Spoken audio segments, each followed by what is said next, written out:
Welcome to ESPN College Football, presented by PlayStation 5. And welcome to the ACC on ESPN. And a football Saturday at historic Bobby Dodd Stadium. The #1 team in America on the road to take on Georgia Tech. And right now, the closest competition for Trevor Lawrence for the Heisman Trophy might be his teammate, Travis Etienne. The Trevor and Travis Show takes center stage. Clemson, Georgia Tech, Bob Wischusen, Dan Orlovsky, Marty Smith will join us in just a moment. How good is this team and how good are these two players? Best team in the country with the best player in the country and arguably another top 5 player in the country with running back Travis Etienne going against Georgia Tech that, unapologetically points to Clemson as a coach and a team and says that's what it needs to look like.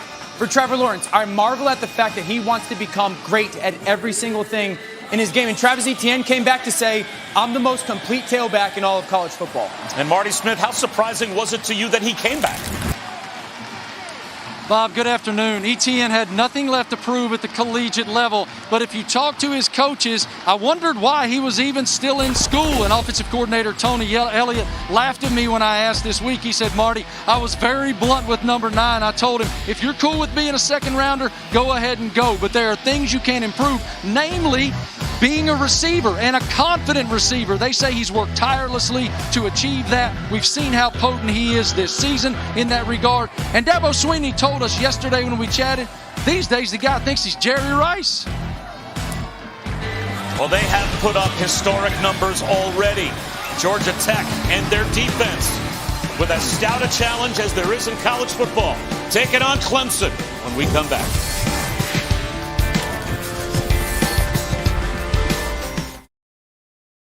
You're watching the Dr. Pepper Championship Drive Game of the Week. Bob Wischusen, Dan Orlovsky, and Marty Smith. Bobby Dodd Stadium, the oldest on-campus facility in college football, the site for Clemson. Georgia Tech. Tech won the toss and opted to take the football to start, and they will start at their own 25-yard line. And Dan, maybe the reason that they opted to not defer their option to the third quarter is they know this young man, Jeff Sims, is their best player, and we want our best player on the field to begin the game. As a true freshman as well, and a very explosive athlete, a guy that's wiry when he runs with the football. They threw a lot at him that first game of the year against Florida State, and he does so well, and then they realized over the past couple weeks, okay, let's make sure we're putting him in the best position to play really good football, pare some things down in our playbook. He's a dynamic playmaker, remind a lot of people of RG3.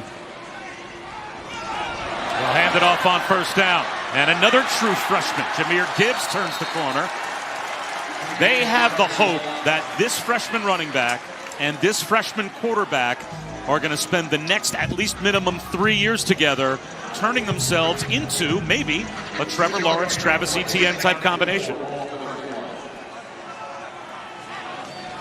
And now they'll face 3rd down and 5 as Gibbs is tripped up behind the line of scrimmage. I think they're both really good examples of the vision for Jeff Collins, Georgia Tech's head coach, of like he truly believes this is the epicenter of college football moving forward, and that they could become, again, another national championship program. And he goes, I got Sims, I got Gibbs. Those are 2 examples that recruiting will matter for us moving forward. Now it's Jemias Griffin in the backfield to the right of Sims on 3rd down and 5. 4-man rush, high throw, incomplete. Sheridan Jones had the coverage on Malachi Carter, so it looks like a 3-and-out for Georgia Tech to start. And great coverage by Jones, just a punch on Malachi Carter's chest, throw off that timing. Really good start for Clemson's defense. You saw the rush defense on 2nd down be dominant, and then 3rd down, get off the football field, force the punt. Presley Harvin kicks it away to Amari Rogers. And Rogers lets it bounce sideways at about the 31-yard line. Well, you're hoping someday Jeff Sims can become the best player in college football. This guy is the best player in college football. He's lost 1 game in his career, and of course it was last season, the national championship game. #1 on our ESPN.com Heisman Watch. Why not? He's going to be the first pick in the draft. Oh, yeah. Lock it in. Lock it in. I think that the thing that I appreciate about him the most is his self-awareness. Like, he knows exactly who he is, what he's great at and what he needs to work on. He's admitting it. He's a special player, probably more a special person. Hasn't thrown an interception in a year. And he's going to go downtown on first down. Man-to-man coverage and off the fingertips of Frank Ladson, who had a big drop that could have been a touchdown last week. And that one just barely missing a house call. Beautiful play call, little flash fake. Ladson wins downfield. It's a great throw by Trevor Lawrence. That's the throw they want Ladson to go make. Talented enough to go do it. Dial it up and it's the perfect call. Have to go make that catch. ETN's first carry. And now it will be 3rd down and 5 for Clemson. And ETN with a bit of a hobble as he heads back to the huddle. And let's see if he stays in the game. He's looking over to the sideline. He's going to stay on the field.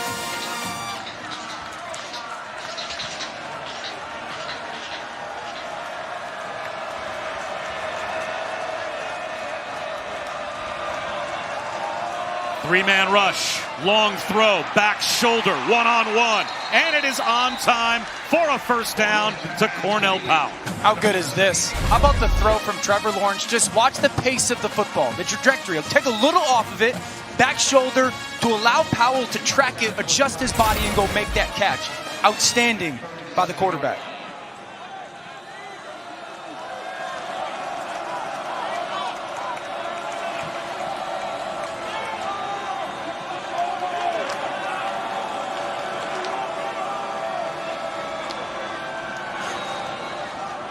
Quarterback keeper. And Lawrence sprints for nearly 5 yards. It'll be 2nd down and 5.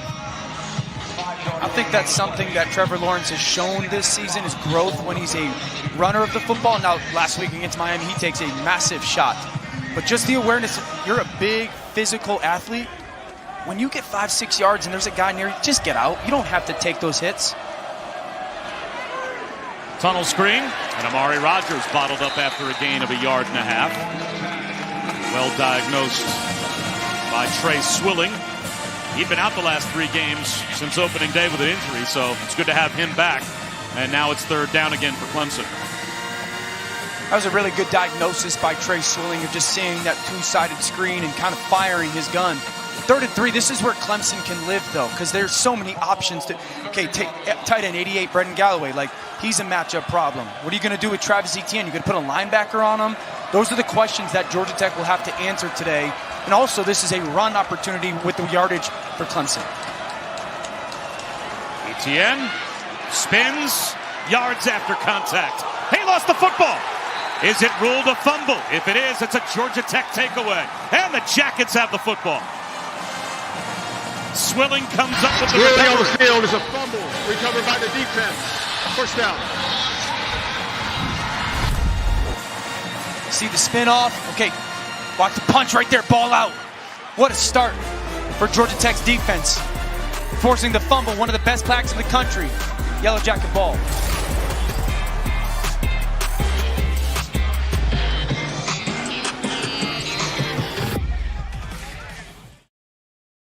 Giveaway this season for Clemson's offense. Travis Etienne coughs it up, and Georgia Tech has a takeaway. And now Jeff Sims, the true freshman quarterback, back to work at his own 22-yard line. Play action on first down. Steps up. He lost the football. That was ripped away, and Georgia Tech got it back. Miles Murphy, another true freshman, was able to knock it free, and Sims bailed out by one of his offensive linemen. Murphy, left side of your screen, watch him beat the guard. Okay, inside that tackle with that rip, because the pressure's coming outside and just the effort to get to the quarterback, to rip at the football. Great for Georgia Tech. Clemson's defensive line, so violent off the ball, so explosive off the football.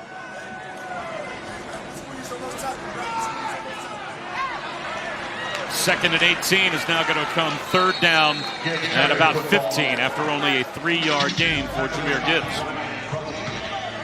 So a conservative play call on 2nd down and long after Sims fumbled on 1st down.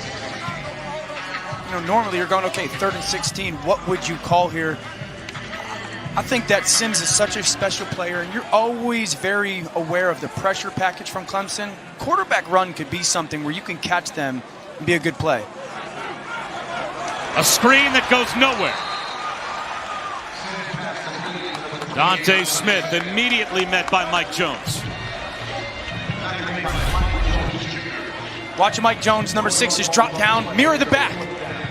He's playing on a safety possession. He just mirrors the back with the ball gets snapped, follows him like a shadow.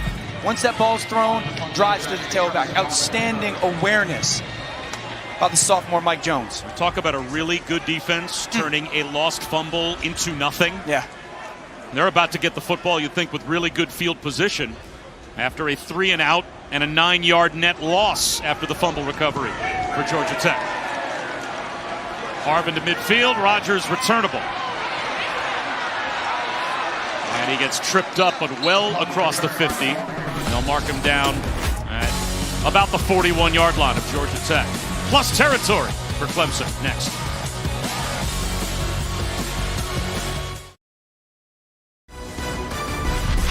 College football on ABC is presented by PlayStation 5. Play has no limits. John Heisman coached at Clemson, then moved to Georgia Tech, and his namesake trophy right now, according to ESPN.com, the top 2 on the list, both play in the same offensive backfield at Clemson. Trevor Lawrence and Travis Etienne. Be interesting to see what kind of a resume Justin Fields can build with the Big Ten starting so late compared to the rest. Low throw and a miss from Trevor Lawrence. Now, if you want to win the Heisman, you can't do this if you're Travis Etienne. Well, talking to defensive coordinator Andrew Thacker for Georgia Tech, it's wrap, squeeze the ball carrier, and rip. And that's exactly what they did there. Wrap up, squeeze him once you wrap, and then everybody go ripping up that football for Georgia Tech defensively. That's not the first time that Travis Etienne has seen that today. It won't be the last time. It is a focal point for the Yellow Jacket defense. Curtis Ryans and Charlie Thomas combined to knock that ball out. Here's Lawrence off play action. Bullets one to the sideline. And that is good for a first down. Getting a toe down, the freshman, E.J. Williams. This is just a ridiculous throw. Just watch this football just get ripped to E.J. Williams. Really good awareness of where he is on the sidelines to get that foot down. That's one of those honey hole shots where you got to go up over the corner in front of that safety before both those guys close, and it's got to be on an absolute line from Trevor Lawrence. Etienne for 1 yard.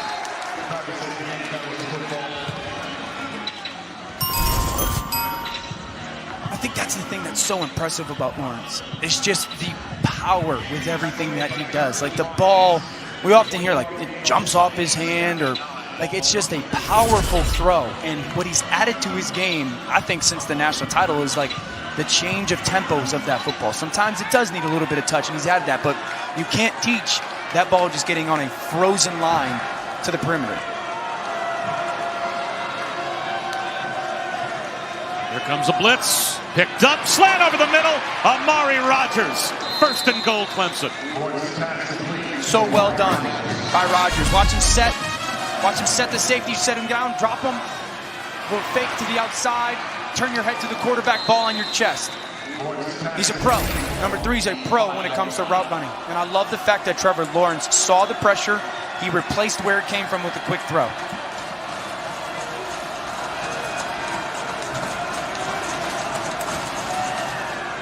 Back shoulder, end zone, easily done for the touchdown to Cornell Powell.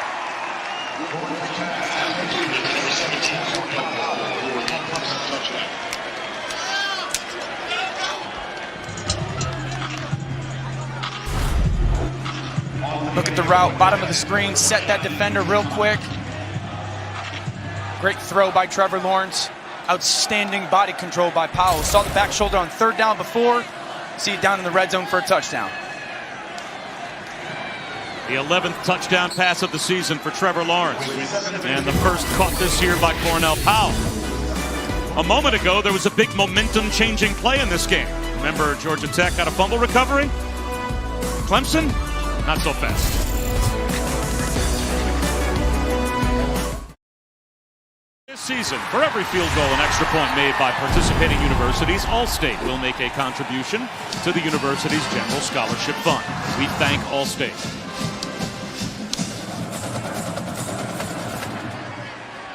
Can Georgia Tech respond? They will start at their own 25-yard line. Our first chance to say good afternoon to Kevin Nagandi.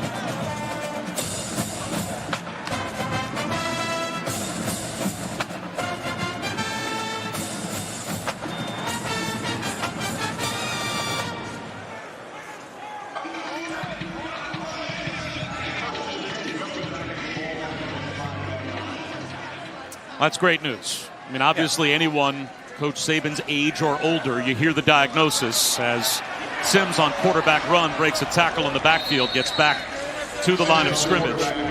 He said he was asymptomatic all the way through, and if you get 3 negative tests all 24 hours apart, well, they presume that that is a false positive that you received a few days ago, and so Coach Saban will be out there when number 2 meets number 3 later on tonight as Jahmyr Gibbs weaves his way for about 3 yards. And this is the SEC's way of handling coronavirus and their testing and whatnot. Their protocol and process. Alabama did a great job with it, of following it. Coach Saban did a great job with it. And at the end of the day, this is awesome that he's healthy, feeling good, and gets to coach his football team. Here comes a blitz on 3rd down. A screen behind it to Gibbs. He's got a first down and more. Nice patience shown by Jeff Sims to wait for the rush to come through and finds Jahmyr Gibbs. Pressure off the left, right? See Spector drop out, number 10. Great patience by Sims to allow Gibbs to leak out. Huge conversion for them. 3rd down, and I think that's got to be their formula. When you get into those 3rd down situations, just roll the dice, anticipate pressure's coming. How many different ways can you throw the ball to 21? Play action. Sims, he's going to look up top. He's got one-on-one coverage. He's got Jalen Camp. Touchdown.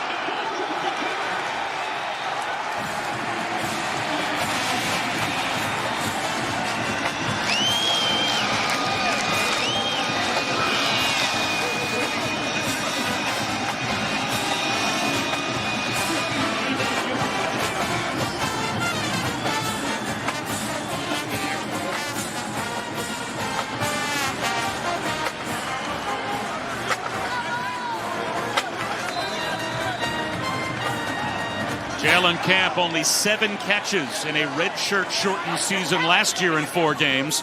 He's already got 15 catches and 2 touchdowns this year. And that is a huge one for the Yellow Jackets. How can you affect certain secondaries? You're going to see a deep cross by this receiver up top. That's going to take that safety. Let's play it and show the route by Jalen Camp. Beautiful job of motion, getting that safety. Now freeze it. Jalen Camp, now you have to beat that one-on-one matchup.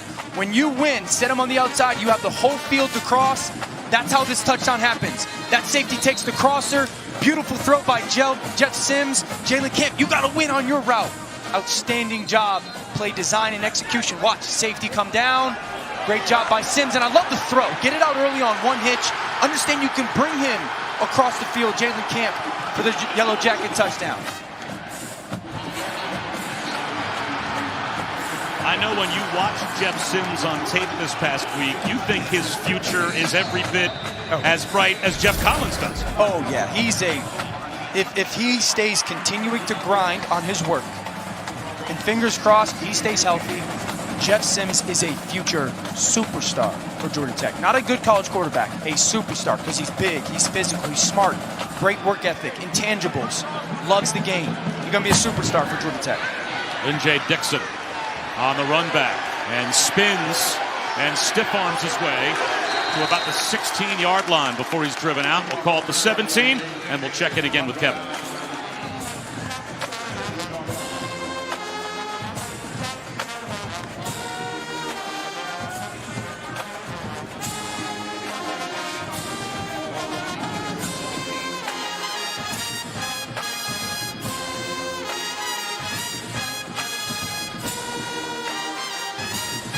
I got no problem with Syracuse taking an L at home.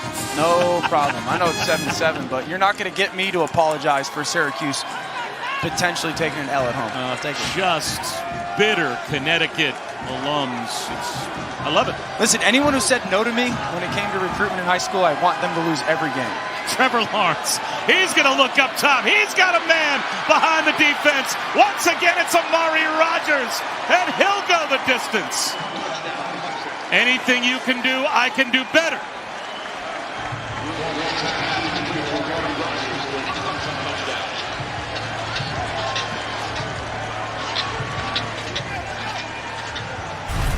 Very traditional concept. You're going to get the tight end to come up, hook. That's going to grab that safety.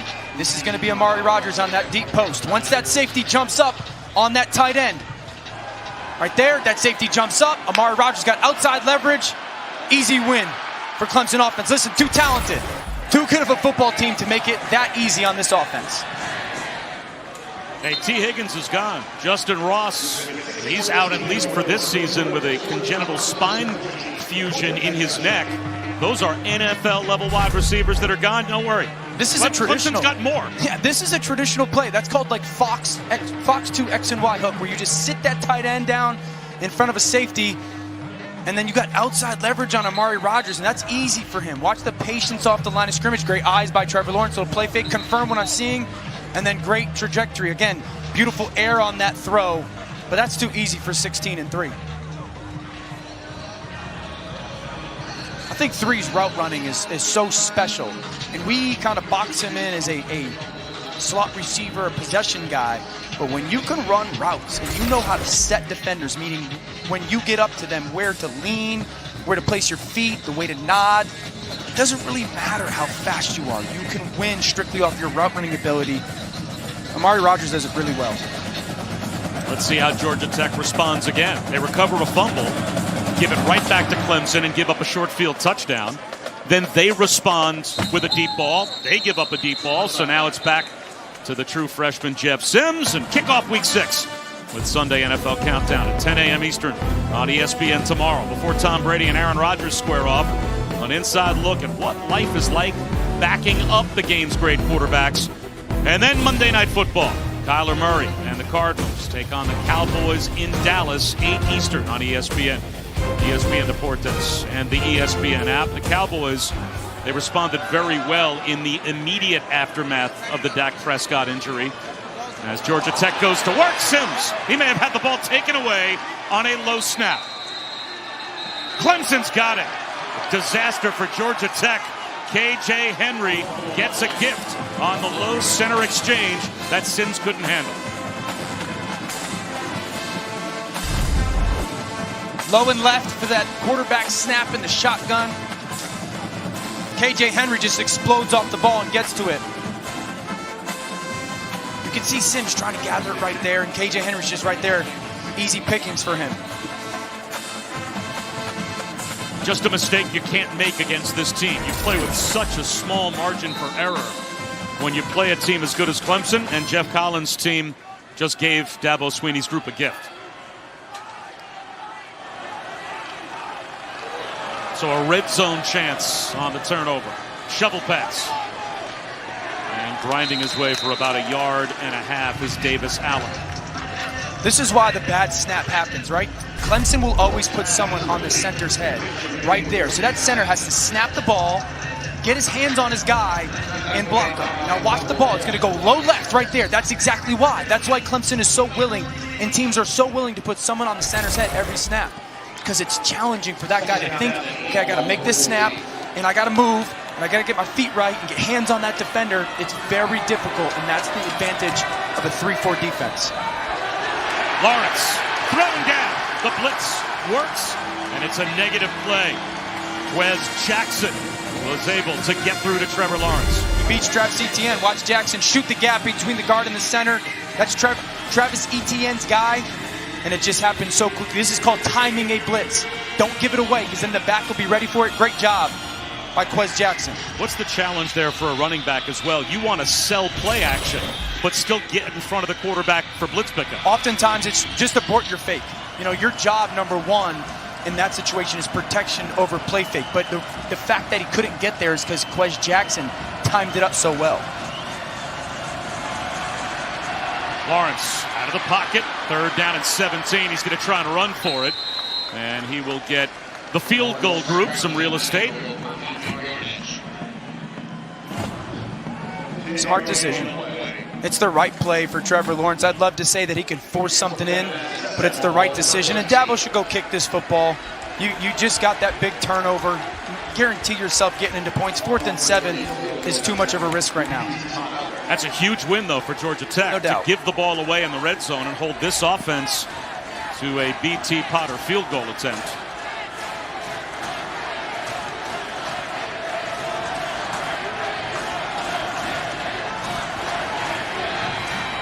And 30 yards out. Clemson is able to grab 3 points off the takeaway, and they have a 10-point lead. Well, later today, 11th-ranked Texas A&M in Starkville to take on Mike Leach and the Cowbells. Mississippi State hosting the Aggies at 4 Eastern on ESPN and the ESPN app. Jimbo Fisher, that was some kind of win. Really the first signature win, it seems, at A&M for Jimbo when they took down Florida. I think a lot of us have been waiting for it, right? Especially with Kellen Mond at quarterback, such a, a really talented player, and then Jimbo has come with such expectation for them to kind of have that win with Kellen playing so well, especially later in that football game. It only takes one, right? It only takes one for a program to go, okay, we're here, we are who we think we want to be type thing, and I'm excited to watch them continue to play for the rest of the year.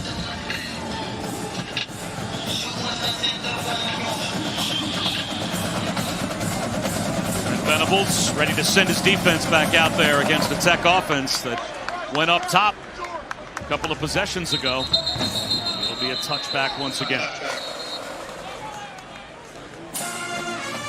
For Georgia Tech offensively, it's like, stop hurting yourself. I know you're a young football team, but the fumble, the negative yardage plays, like if they just can be productive on first down, get the ball to perimeter on first down. I do think they've got some matchups. Gibbs, Amarian Brown, like there's some matchups, but they got to just continue to get the play started. Get the play started against this Clemson defense.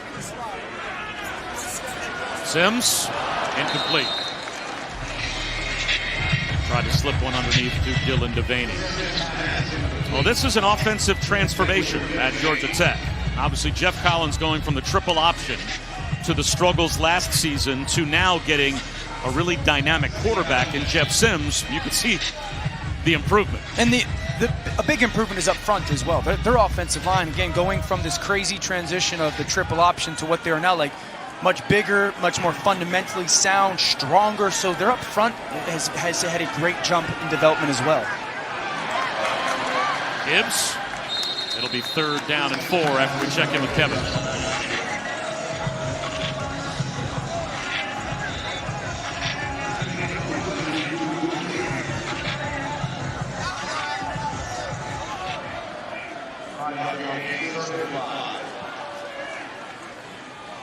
And here comes a blitz for Clemson. Under pressure, Sims tries to turn the corner and can't do it. Hard to beat the speed of this Clemson defense as he was brought down by Andrew Booth. They're trying to play with tempo and kind of beat the call from Clemson. They get it in. Here comes the pressure. Sims does a good job of sitting in the pocket. Okay, nothing's there. Let me go. But then there's the reaction by Booth. He's playing in his zone, allowing that mesh to happen. The quarterback commits the run. Let me go get him. So it's not only the play call, it's the discipline of execution by the Clemson defense.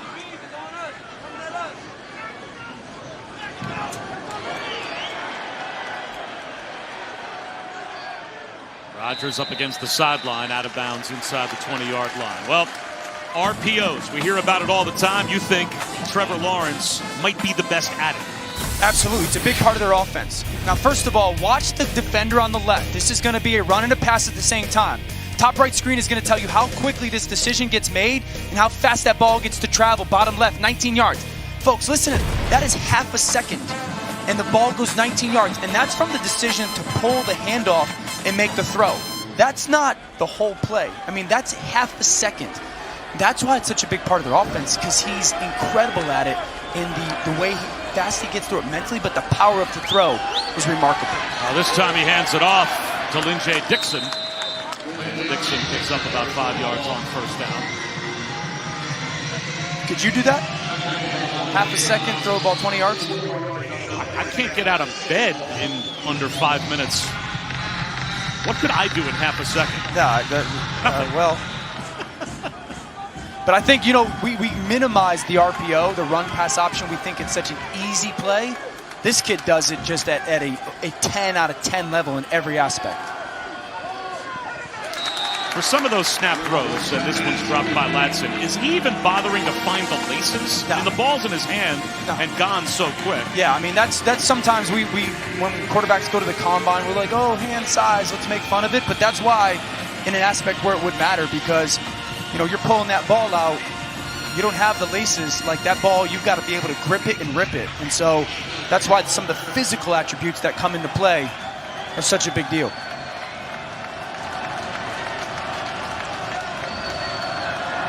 Blitz picked up, and the first down picked up, Marty, as well by Trevor Lawrence. Guys, we're out of superlatives to describe Trevor Lawrence and just how unbelievable his command is of this offense at Clemson. And Andrew Thacker, the defensive coordinator at Georgia Tech, told us this week, 16's as talented as any college football player I've ever seen, as he throws an interception. Right on cue. Marty, the announcer jinx, works to perfection as Amari Walton off the pick, brings it back into plus territory, and Georgia Tech has the football back as Trevor Lawrence throws his first interception in a year. The pressure is part of it, but I just want everyone to watch at about the 34-yard line. Watch the punch by the corner on the receiver. Just watch, that throws him off right there, right? Punch right there. That just throws off his timing, his steps for Powell just for a second. Terrible decision by Trevor Lawrence. I'm not saying the pressure doesn't matter, but everybody doing their part for that defense is huge. And that punch just made that receiver just a second slow. Outstanding defense in all 11 aspect by Georgia Tech. Here's Jahmyr Gibbs breaking tackles. He picks up 7. Well, that pressure from Antonius Clayton forced the first interception for Trevor Lawrence since last season at Louisville. By the way, which broadcast crew called that game last year? Clemson right? At Louisville? Yeah, that would be us. You're welcome. Yeah, Clemson fans, we are the cooler, and we apologize.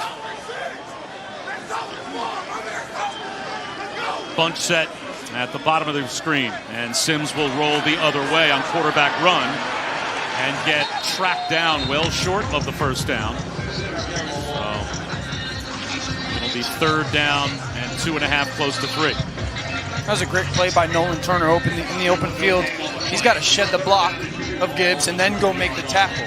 So a really good job of open field, shed block and tackling. 3rd and 2 here, like you see the space that they've created? Like this should be quarterback run in some aspect. A little flip shovel pass. And now what do you do if you're Georgia Tech? I would think this would be 4-down territory, knowing you can't trade field goals with Clemson, and this is a long one to begin with. This is remarkable. I mean, the decision, that could end up really bad. That could end up really bad, but you know what? I love the instincts by Sims. They should run to the football and try to get some snapped off here. Got to go for it, and they will. And they won't get it. Jahmyr Gibbs brought down for a loss of at least a couple of yards. Valen Spector came through and helped its support on 4th down, and Brent Venable's defense gets a takeaway on downs. Just the change of the line of scrimmage. I mean, Pinkney just pushes Ryan Johnson back. Down and recovered by a player other than the fumbler. It has been returned to the spot. Just a dominant defensive line performance by Clemson right there on that play. Now, I loved the tempo to the line of scrimmage, but 10's a special player. Like, he's got to have the option to keep the football there. Got to have the option to go, okay, zone read. If I like that defender closing, like, I can go one-on-one out in the perimeter, because you're not going to push Clemson's defensive line around tackle to tackle. Yeah, that was going to be my question, as this should take us to the end of the first quarter, you would think. Trevor Lawrence back to hand one to Etienne. He gets to the sideline and picks up 4. Regardless of the execution, just the general philosophy of calling a play for your offense in short yardage. You're Georgia Tech against Clemson, and you think you're going up the middle. Know thyself, right? And a big part, again, I love the tempo, but in that moment, that's where you want to be like, I caught you off guard. Not with my physicality, but with my mind. You know, think of, you're thinking something else, and I'm just going to go just a step further. Clemson with a 10-point lead at the end of the first quarter, in spite of a couple of giveaways. Cornell Powell with a touchdown. The answer by Georgia Tech. We'll be back after this message. A word from our ABC stations.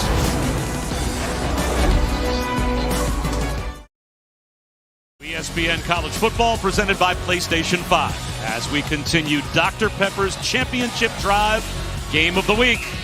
Bob Wischusen, Dan Orlovsky, Marty Smith.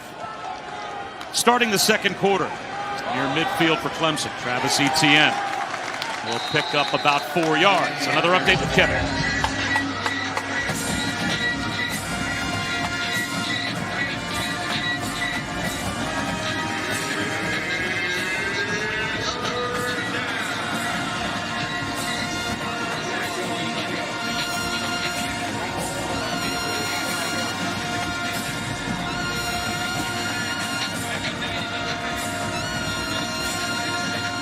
Nothing Kentucky. 2 pick sixes. The Fighting Jacob Tammies are ecstatic. Third down. And a long 2, close to 3 here for Trevor Lawrence. A bullet to Rodgers. To midfield, an easy third down conversion. That's an easy concept for Lawrence and Amari Rodgers to have. That's a choice route. You tell Amari Rodgers, like, defender inside, you break out. Defender outside, you break in. He's such a smart and cerebral player. He understands the tempo of that route. Just an easy catch and throw for both him and Trevor Lawrence. Etienne. 2-yard gain. David Curry, and on the stop for Georgia Tech. A really good job, Georgia Tech defensively so far in the run game of, and Bob, you heard me say this all the time, like playing vice football. Somebody's got to stay outside, somebody's got to stay inside. We both have to do our jobs for it to work. And you can see when the plays are successful for them, it's the discipline of the execution by their defense leverage-wise. Four-man rush, and a pitch and catch first down again. As Lawrence is able to find E.J. Williams, a true freshman that went to the same high school as Justin Ross. And Dabo Swinney thinks he's Justin Ross with more speed. That's pretty scary. He called him freaky, just freaky athletic. And if he's faster, if he is faster than Justin Ross, then that would be an accurate description. Beautiful communication. You can see pressures coming at the bottom of the screen. Great job by Trevor Lawrence. A little pitch fake and a wide open seam route for Davis Allen. The tight end finds pay dirt. What a fake by Trevor Lawrence. Boy, it looked like he froze the entire defense with that fake pitch.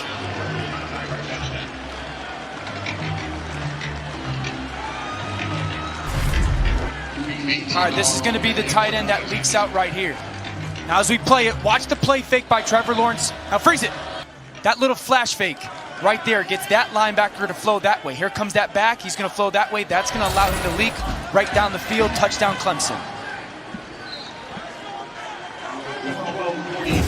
34-yard touchdown strike for Davis Allen after Braden Galloway was the favorite target for Trevor Lawrence against Miami. He is feeding his tight ends these last 2 weeks.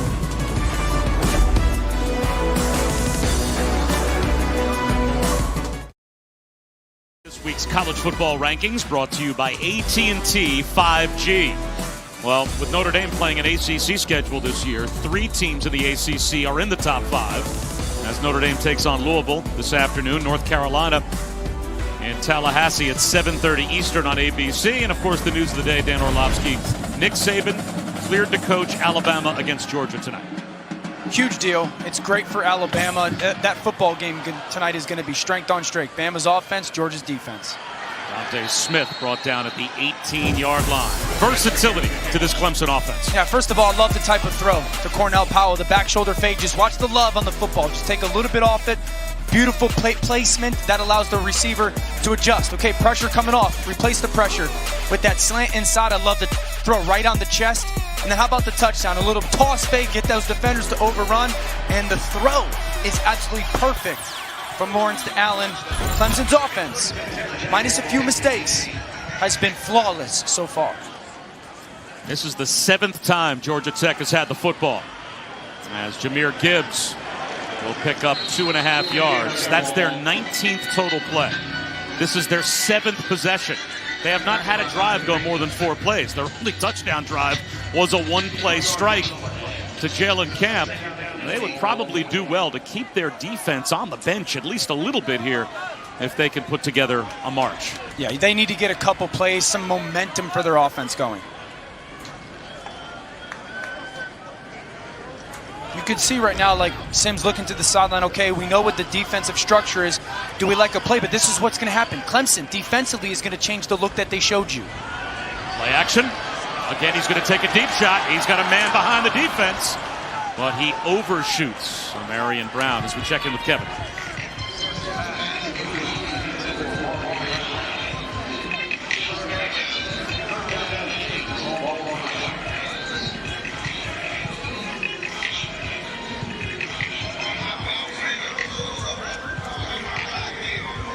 Alongside Dan Orlovsky, I'm Bob Wischusen. Marty Smith is with us as well. Perfect day for football in Atlanta, but a 3rd down and 8, a less than perfect situation for a freshman quarterback against this defense. Look at Clemson's linebackers both up in the A gaps. Now you're thinking pressure. What's your plan for pressure? How do you get the ball out of the quarterback's hands, and how do you protect them? He's going to try to protect himself with his legs. And keeps the play alive. What a move by Jeff Sims. And then gets walloped. And out come the flags. Jalen Spector may have lowered his head. This could be a targeting foul on Sims on the slot. Let's see if Spector gets called. Personal foul. Targeting. Number 10, defense. The play is under further review.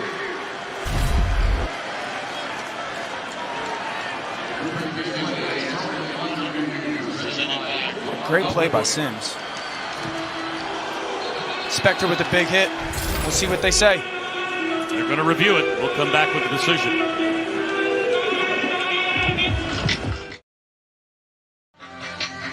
Well, smiles for Jalen Spector because the targeting flag has been picked up, Dan, and rightfully so. Yeah, I think this is the right call. You can see he kind of keeps his eyes up. He's not leading with the crown of the helmet. There's no launch or lunge. It's just that Sims' feet get taken out from underneath him. That's why it looks the way it does. I like the way that was officiated. At first glance, you thought maybe crown of the helmet, but there also has to be an indicator of targeting to go along launch, with crown of the helmet. A crouch with an upward thrust, a launch, and that was a very quick review by the booth. Amari Rogers with a fair catch for Clemson. Coming up at 4 Eastern on the ACC Network. Virginia takes on Wake Forest. And at 8, number 23, Virginia Tech hosting 3-1 Boston College at Lane Stadium. If you don't have the ACC Network, go to getaccn.com for instant access. That Virginia Tech-Boston College game will be a good game. Yeah, Virginia Tech last week, good team. Boston College halfly led, good team. And Trevor Lawrence already moving into a tie for 4th in ACC history with Chris Wenke with the touchdown passes he has thrown today. How about the run? Just picking up 2 yards. Hard-working yards for Travis Etienne. He is tough to bring down, and that guy's tough to defend.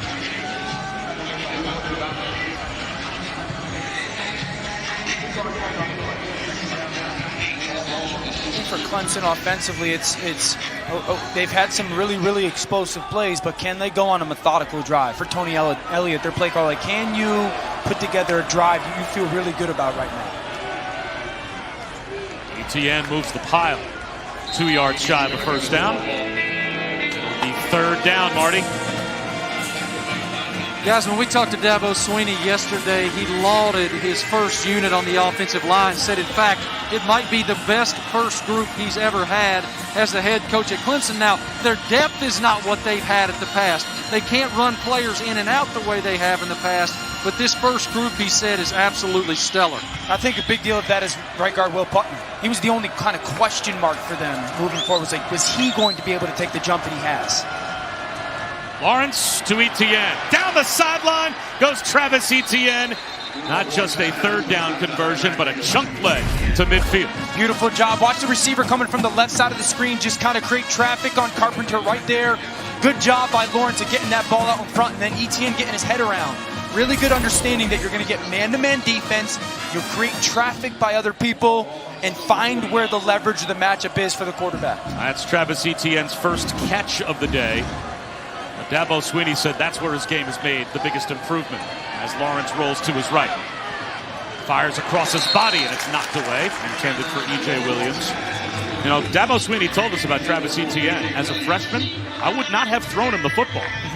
And even after last season, when he had the decision to make about, do I want to go pro? And as Marty Smith talked about earlier, if I'm a second-round pick, that's not really my goal. Right. Well, if you want to be a first-round pick, where do you improve? That's where you improve. And he has gone to a completely different place as a pass catcher. Swing pass to Lynn J. Dixon. He gets a couple of blocks. And he's a yard away from a first down. NFL right now, it is about being a pass-catching back. You know, look at all the good NFL offenses right now with Aaron Jones in Green Bay, McCaffrey in Carolina, Alvin Kamara with the Saints. You have to be a pass-catching threat. And Etienne has become that this year. And now what does it do for Clemson's offense? It forces everybody to not just commit to stopping the run against them. They have to honor the whole field. But so it helps their team now, but it's also kind of changing the viewpoint of him as an NFL prospect for organizations. Lynn J. Dixon picks up the first down easily. 5-yard gain on 3rd down and 1, Marty. And Etienne's progression as a receiver, Sweeney told us, has also impacted Trevor Lawrence. He said Trevor's trust in what Etienne can do as a receiver now makes them even more dangerous. He said, look, there are times now when we can send everybody on a go route and just dump it right down to 9 on purpose and sit back and watch the show.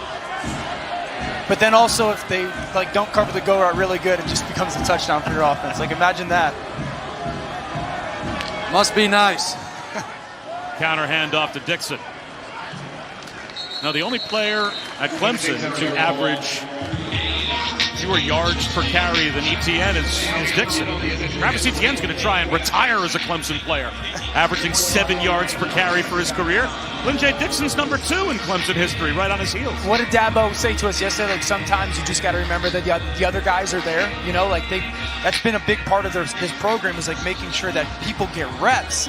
And he even said that about Lynn J. Dixon. We got to remember that guy's over there too as well. And sometimes it's okay to give him the football because there's really not this massive drop-off. And it speaks to the depth of a program and the years and years of big-time recruiting.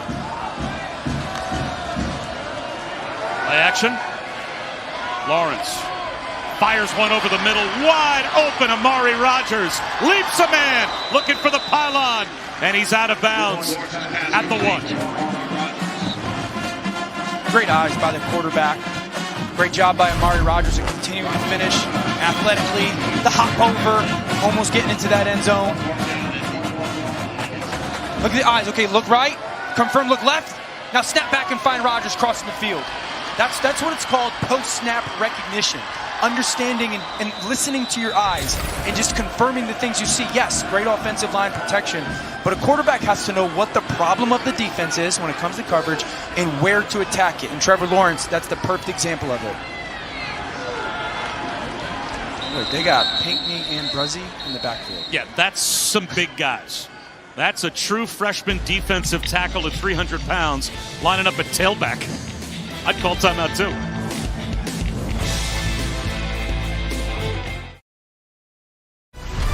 College football presented by PlayStation 5 on ABC is brought to you by Pacific Life. More than 150 years strong. Trust in your tomorrow. 2 young men that look like they were born to play quarterback, and Trevor Lawrence under center. 1st and goal at the 1-yard line, and the big boys are back out there. Ryan Brzee, the true freshman defensive tackle. He'll be the fake. Niles Pinckney, instead a 300-pound defensive tackle.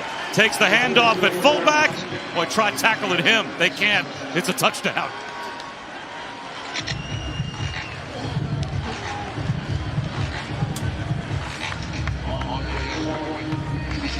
Boy, whether it's back with that group with Dexter Lawrence, Christian Wilkins, that whole squad for Dabo Swinney, or now the current defensive front group, he allows those guys to have some fun and occasionally score. And I think that's why the extra point. That's why that stuff matters, though. You ask so much of your players and you reward them. Look at the celebration. I can't do that celebration, but that's good stuff by Clemson as a program. You just can have some fun with it, right? Work really hard and have high expectations, but have a lot of fun. It helps when you move people like that. And then, what do you tell the linebacker? Hey, man, go stop those 300 pounds. Here comes the dance. I wish I knew the name of this dance. I should. It almost looks, there's a little Merton Hanks in there, but. Clemson fans, let us know what the name of that dance is.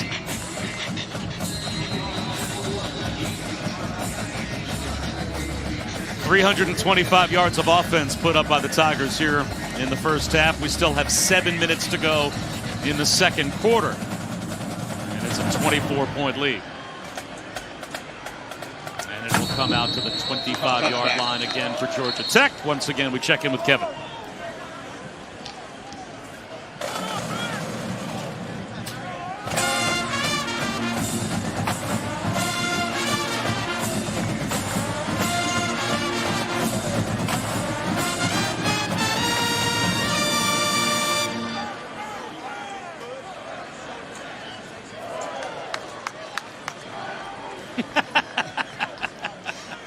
That's what Booker does when he makes double bogey. For the boogie down. High throw pulled in on the sideline by Jalen Camp, but he was out of bounds. It'll be 2nd down and 10. Again, great job by Nolan Turner, right? Your job is to get depth to the sideline. That's what forces that throw to just kind of extend Camp and just be a little bit out of bounds. Now think of your Georgia Tech offensively. You got to like take your eyes off the scoreboard, okay, and just let's continue to develop some of our young players. Let's call some plays that they're comfortable with and force some execution upon them no matter what the situation of the game is. Sims directing traffic, becomes schoolyard football, throws it to the sideline. He's got 2 receivers in the exact same place, and a big collision out of bounds. Darian Kendrick gets up wobbly as well at cornerback for Clemson. I think he's trying to tell Gibbs to go downfield, and I think Gibbs turns downfield, and then that collision from the receiver that's down there as well. And Malachi Carter and Jahmyr Gibbs run right into each other. 3rd down and 10. Sims, pocket collapsing, down he goes. No chance to escape the rush. Tyler Davis gets the sack. Look at Sims, okay, like you feel like there's so much chaos around you. It's really only a 4-man rush, but all those moving parts, all the color that you see crossing your face or moving around the field, it just gets you uneasy in the pocket. And that's exactly what Venables wants, is just to confuse and get a quarterback uncomfortable and unconfident in 3rd down situations. Amari Rogers with a fair catch. Clemson back to the offense with a big lead as they are rattling Jeff Sims.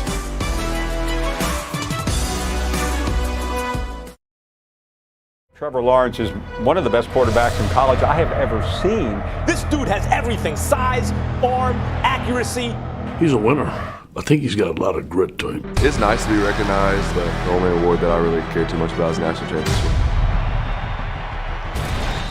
Well, Joe Burrow may have had the best college season we've ever seen last year for LSU. Certainly Ed Orgeron brings that to mind as Trevor Lawrence goes back to work on 1st and 10 and finds a pitch and catch out to the flat to Cornell Powell.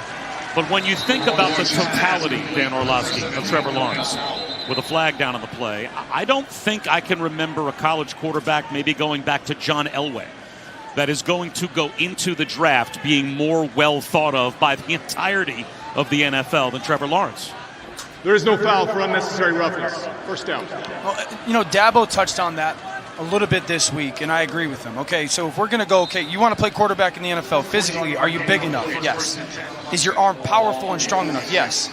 Can you change arm angles? Yes. Can you throw with touch and anticipation and accuracy and ball placement? Yes.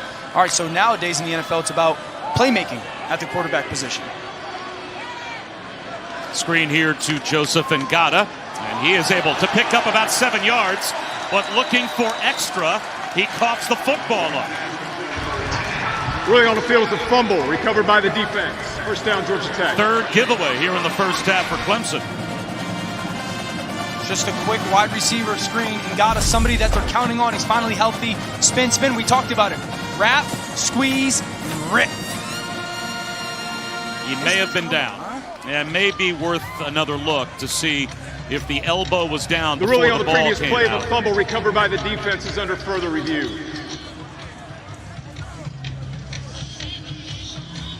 Jamin Brooks came up with the recovery. The question is, does he still have control of this football when the left elbow hits?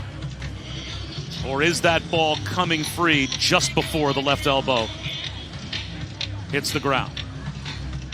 Now again, they ruled it a fumble on the field, so that means it has to be indisputable that he has complete control of the football when the elbow hits. Dan, what do you think?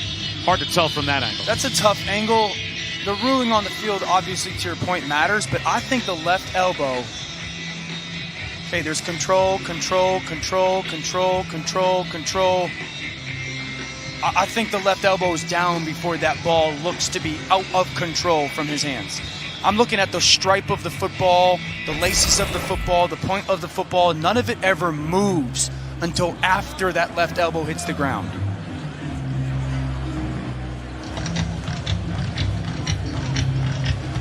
So with a 31-7 lead for Clemson, the hope for Georgia Tech is that they're going to get a takeaway here, but it certainly looks as if the elbow hit before the ball was lost by Joseph Ngata. So we're expecting this may go back over to the Tigers. That'll put Trevor Lawrence right back out on the field.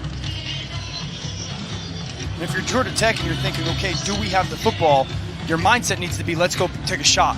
You know, that's worked for you offensive. You got to go find a way to take a shot. If this is an actual fumble, I still think this call is going to get overturned and this will be Clemson ball. But if you're Georgia Tech, you got to kind of start framing your mind offensively. What shot do you want to take?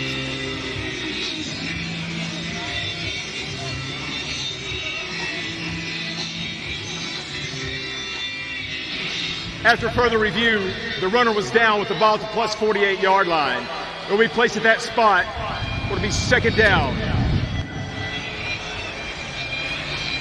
So that puts perhaps the best playmaker in college football right back out on the field. Yeah, that's the point we were making before, right? Quarterbacking in the NFL right now is more about playmaking than just your execution of the position. And so he has all these physical traits, and he's got these playmaking traits athletically, and then are you smart enough? Do you understand coverage, protections, all those things? ETN picks up a first down. I mean, is there a box that he doesn't check when you look at the progression of his career from freshman year to now? That's the whole point. It's like, no, there is whatever box you want to create. If you want to continue to create these boxes of what you need at the quarterback position, he checks them all. He checks them all. Great decision maker, hardworking, leadership, intangibles, grind. Do you love football? Like, there's so many things that this kid, and Bob, he's not just good at them. He's not good at them. He's ridiculously elite at all of them. ETN, Marty picks up 7. There's also the fact that without Trevor Lawrence's conviction to play football this fall, we very well might not be here today. And in fact, college football might not be being played at all. Dabo Swinney told us he's on a board. And back during the pandemic, he got an email. And in that email, it said we might not be playing football. He said he hit reply all. This is ridiculous. He said, y'all go home with my players and tell them they're better off there than they are here. The mental health of these young men is very important. Lawrence over the middle for a completion. What is that, Bob? 15 yards? At least. J.C. Chalk. I'm not a play-by-play guy, brother. I'm trying. No, I thought you handled that well. I was expecting you were going to give me a little J.C. Chalk breakdown as well. But back to Trevor Lawrence. Thank you, gentlemen. So Dabo said he stewed on that email the whole practice. He had told his team in June, nobody has to come back here. Your scholarship is going to be good. Your job is going to be good. I want no fear here. And I want you to know, if you want to come back, I need to know it.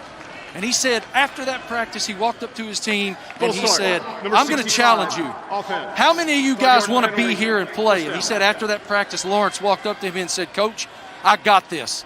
The next day, the We Want to Play movement began, and it became a watershed for this season's college football season. He said, Lawrence doesn't have to do that. He's going to be the #1 pick in the draft. It's his love for college football that was the catalyst. And over again, we've heard him say, to Marty's point, I am just trying to soak this in and enjoy the moment. A little shuffle pass forward on the trick play. Springs a run down the sideline by Brandon Spector. And he's all the way down in a goal-to-go situation. And yet, He really seems to appreciate, does Trevor Lawrence, how special a place Clemson is and how special a time he's having soaking up probably what is his last year of college football. I just marvel at the maturity, right? I'll continue to go back to the awareness, but the maturity of understanding how awesome it is to be the quarterback at Clemson right now. You know, and you're not going to get this back. You and I both know the NFL is a different animal. It's a different world. And when you're talking about Lawrence on a rollout, whips one into the end zone. Touchdown, Frank Latson.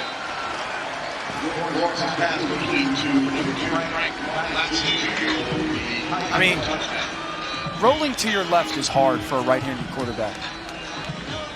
And for him to just do that and just throw an absolute line. And good player, man. He's a really good player. We talk about the maturity. We talk about the leadership. Marty tells us this great story about leadership. He's going to be the #1 pick in the draft. You know what's going to be more important than the on-the-field talent is the leadership that he's going to need to bring to an organization that's trying to flip from really bad. 4 touchdown passes here in the first half for Trevor Lawrence. And this one shows an even more expanded skill set. Look at the flip. The flip, like the flip of the hips and the shoulders, and then the drive of the football. Watch. This is how it's done, folks. Right-handed quarterback. Turn, get your shoulder, that left shoulder pointed forward, and then drive that strike. This is why he's such a big-time prospect. Get those hips moving left, but square the upper body up and just throw that rip. Well, as Marty talked about, and as you reinforced as well, the leadership with the We Want to Play movement, but he also was the point man along with Darian Rencher during all of the social injustice issues that permeated our country and certainly infected college sports very much back in the spring. And he and Rencher got together. They led the on-campus march. They led the social justice movement. He was one of the speakers in front of a large gathering on Clemson's campus. So, you know, Trevor Lawrence, he checks, as we said, all of those boxes. Not only the tangibles, but also the intangibles, as he was not afraid to use his voice to try and support his teammates. And I asked him, hey, what did you learn through all this about yourself when it comes to leadership? And he said, if you don't act, it's just words. I couldn't have done that at 20 years old. I just couldn't. I wasn't able to do that. But just his willingness to do that, his want to do that, and to put himself out there in a way, you know, to put yourself out there in a way is something that, as talented as he is, he's a significantly better person and leader of this team. And I love the shirt. We need change. This is something that he's passionate about and he cares about for his teammates. Jeff Sims off play action, throws an interception. Using the stiff arm down the sideline, Nolan Turner. And once again, it is goal to go for Clemson.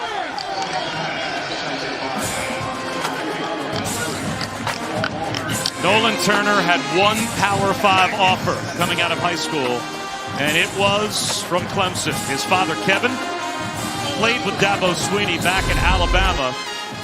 And then in 2016, he passed away, a victim of ALS. Oh, if he could see his son now. Great discipline, though. We've mentioned his name a couple times with discipline. Just watch him play where he's supposed to be. Hang where you're supposed to be. You're not supposed to be in that alley, that hash. Be in between the quarterback and that slant receiver. And if you are, the quarterback will throw it right to you. There's something to be said for being fundamentally sound. Discipline with your eyes. Do your job. Perfect example has been Nolan Turner all half. ETN inside the 3-yard line. I think that sometimes gets lost in the Clemson defense because they're so exotic and talented. They're also very, very well coached and tied together. Everyone doing their job for that defense. ETN bouncing it to the pylon. Easy done for the touchdown.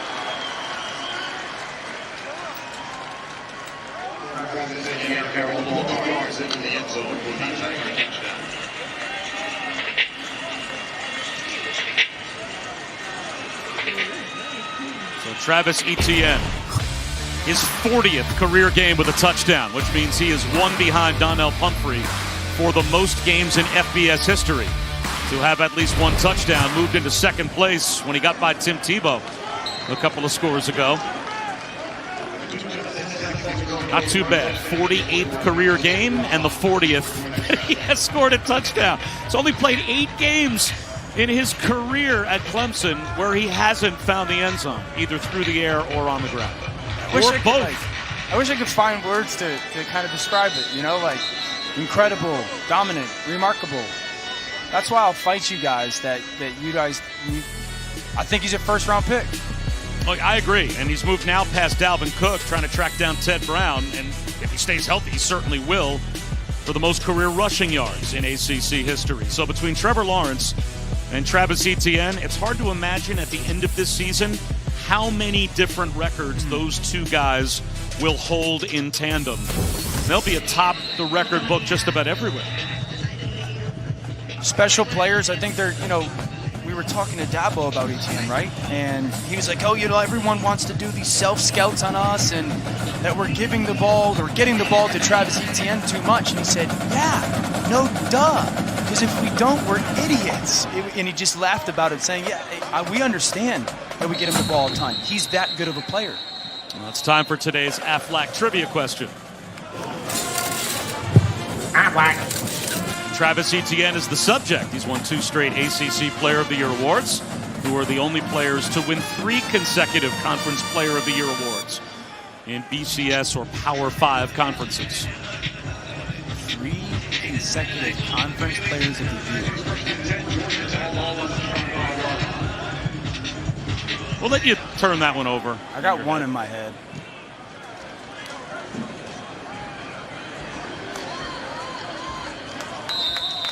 Jahmyr Gibbs for about 6 yards on first down. I'm a slow thinker. Give me a couple minutes to think about this one. Got a flag down on the play as well.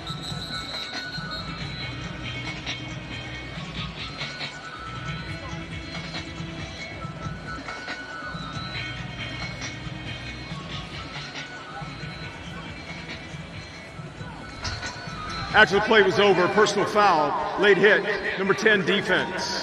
15-yard penalty and an automatic. First down.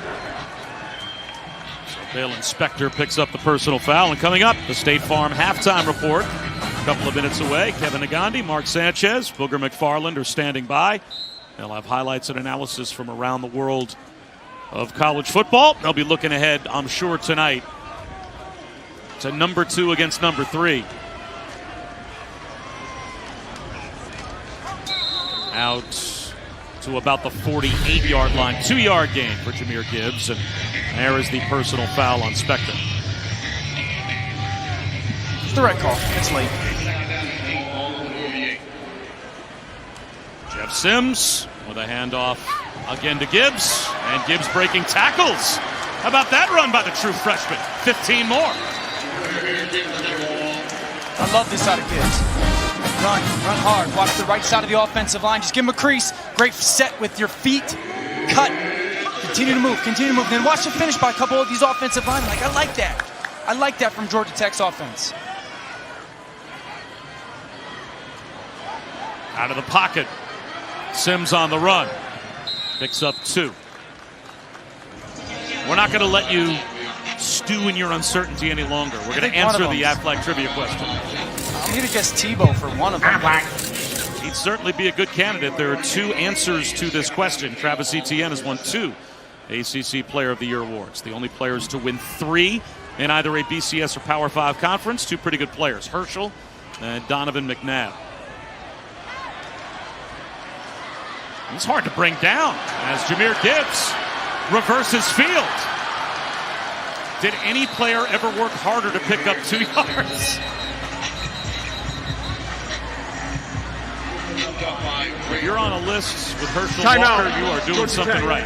They're first in the half. Etienne This will be a side by 30-second side with Herschel timeout. Walker if he is able to win an ACC Player of the Year award this season.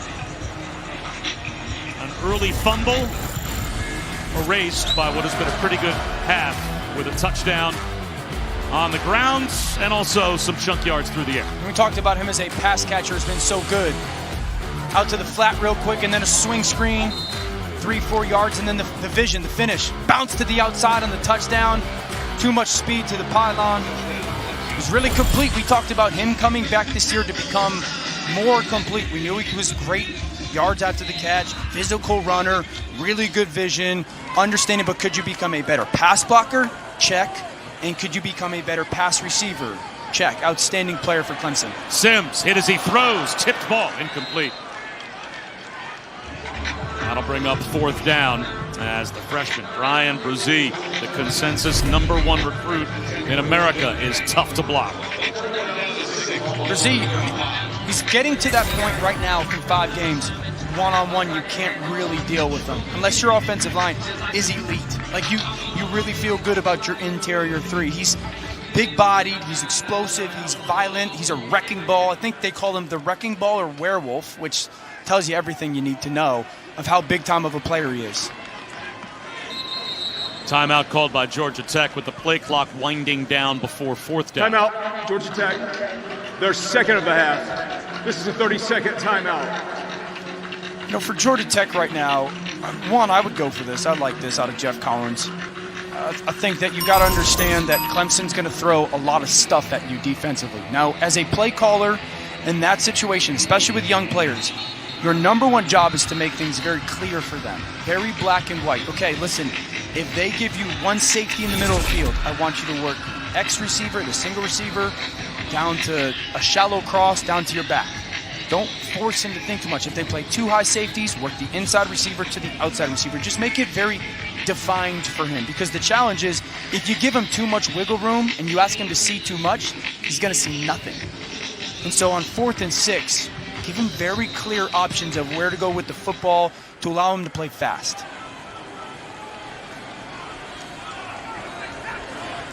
Jahmyr Gibbs, nowhere near the 1st down. Made the catch and immediately waffled by Trenton Simpson. 3rd and 10. Look at the pressure. Look at the move around. Spector shoots the gap. You get a defensive end on a tailback, and then it's everybody. Hunt to the quarterback. Again, Nolan doing his job. Being exactly where he's supposed to be. Easy interception throw to him. And then the finish by Simpson. Seeing that back leak out of the backfield, Gibbs. Once that ball's thrown, drive and make the tackle. I've said it many a times today. There's a lot of moving parts to this defense, but it's all about everyone doing their job that makes it work. N.J. Dixon, reversing field, just about ran up the backside of Trevor Lawrence. And this worked out okay for the Tigers as he's across midfield with a 1st down run. Be interested to see, because these are reps, important 2-minute reps for your offense. You know, like you may not get a ton of reps running your 2-minute offense. Their second of the half. In a game. This is a 30-second and I understand timeout. what the score is, but these are also important reps for your offense to get, because you never know when you're going to need them later on the season in a game environment. 344 yards passing and 4 touchdowns. Kind of pedestrian by Travis Etienne standards in the 1st half. But for Trevor Lawrence, he has already put up in this half a career high for any half he has had at Clemson. 344 yards in a half and 45 on the scoreboard. And that's a good game, right? 344, yeah, I threw for 344 today. If I'm the quarterback, I'm like, man, I played well. He's done it in less than 30 minutes. Play action. Lawrence out of the pocket. Just barely gets to the line of scrimmage, and he finds Davis Allen again. This is great pocket awareness. Wait, get to 4 in the progression. Not there, okay, leave. Eyes downfield. See Davis Allen there, great awareness of him on the sideline. But Trevor Lawrence said, I wanted to trust my pocket more. That's a perfect example of it. Don't leave it. Just get through your progression. Believe that those guys will block, and then listen, at some point, when you're told nothing's there, then go make the play. Really well done.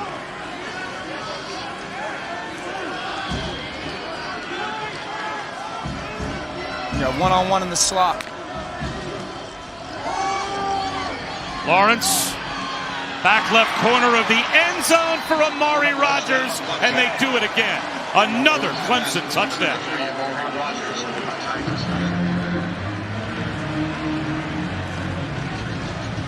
half 100 in the first half. And you can't do it better than this now. Look at this throw. This isn't awful coverage. High and outside. That is high and outside. That ball needs to be in a 4-inch by 4-inch box for it to be complete. And that is absolutely perfection by Trevor Lawrence and Amari Rodgers. I said it before the snap. It was one-on-one in the slot. They throw it right there, but it had to be a perfect throw. And again, it was. 52-7. And it's not halftime yet.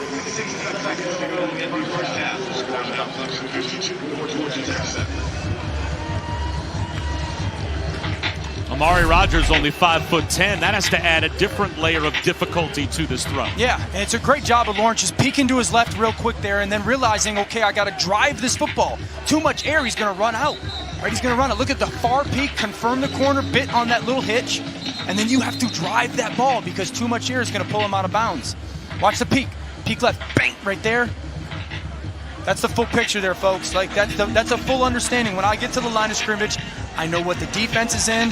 I know what I need to see from the defense, and I can predetermine. I want to throw this ball to Amari Rodgers, right? Like that's what that is. I'm going to predetermine that ball's going to 3 unless somebody tells me not to, and that's why I love he's just really, really good. I wish I could say something else, you know. And look at Dabo's still coaching him. Still coaching him. We just got 52. And you can tell he's still taking the coaching. Yeah. Sure. They don't care about the results. They don't care about the results. They are so in the moment of the process. I think that's why, you know, Bob, like that's where they are. And, you know, I've said this to you guys this week. This is a new team, but it's the same program. Yeah, this is a different team than last year, but it's the same program. But Dabo kind of said to us this week, loving the opportunity to win more than winning itself, which was fascinating to me, that just the opportunity to go win the football game he loves more than the actual win. Well, it really came through a couple of years ago when all 4 of those big defensive linemen, the Christian Wilkins and Austin Bryants, you know, that group came back. Mm-hmm. They could have gone to the NFL earlier, and they wanted to come back, and they wanted to continue this culture that has been built by Dabo Swinney, and it's something that you hear players talk about over and over again, and we've now heard Trevor Lawrence and Travis Etienne talk about it as well. It's a really cool place for these kids to play. You know, Dabo said we're going to work really hard, but we're going to have a lot of fun. And when you hear their players talk and you hear him talk, like that's not coach speak. You know, they truly believe it.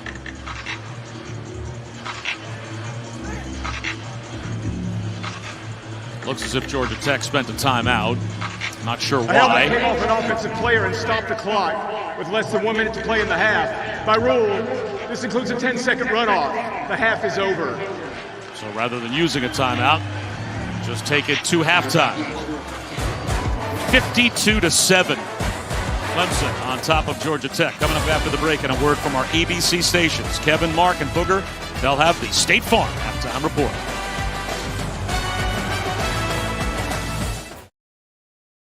Welcome back to the Dr. Pepper Championship Drive Game of the Week. Welcome back to ESPN College Football, presented by PlayStation 5 and the ACC on ESPN. A virtuoso performance by Trevor Lawrence and the Clemson offense in the first half. 52-7 at halftime. And it will be Clemson football to start the third quarter. Bob Wischusen, Dan Orlovsky, Marty Smith, and Jay Dixon back deep to receive the third quarter kick. Clemson has looked unstoppable to this point. 5 first half touchdown passes for Trevor Lawrence.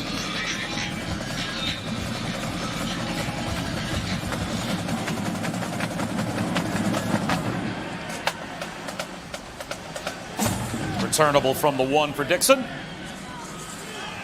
And he'll be brought down inside the 10-yard line. Well, that's about the only thing that has not gone well outside of a couple of moments in the first half. A couple of giveaways for Clemson, but they were immediately able to answer, and Trevor Lawrence in this offense just looks unstoppable. Yeah, they were dominant. You know, you talked about the 2 mistakes, but when they wanted to run the football, Travis Etienne was able to, and then through the air, I mean, Trevor Lawrence did whatever he wanted with the football. And so as an offense, you're going, man, we were outstanding. And then defensively, you gave up 1 play. right? They gave up one play. And so the challenge for them, just mentality-wise, is how much can they lock in and continue to be in a dominant mindset? For Georgia Tech, it's, hey, this is a new half. Let's go play as hard as we possibly can for our young football team. Little dump off to Ladson to start off the second half for Trevor Lawrence. And he continues to add to what is going to be very quickly an over 400-yard performance. As he's got Lynn J. Dixon in the backfield.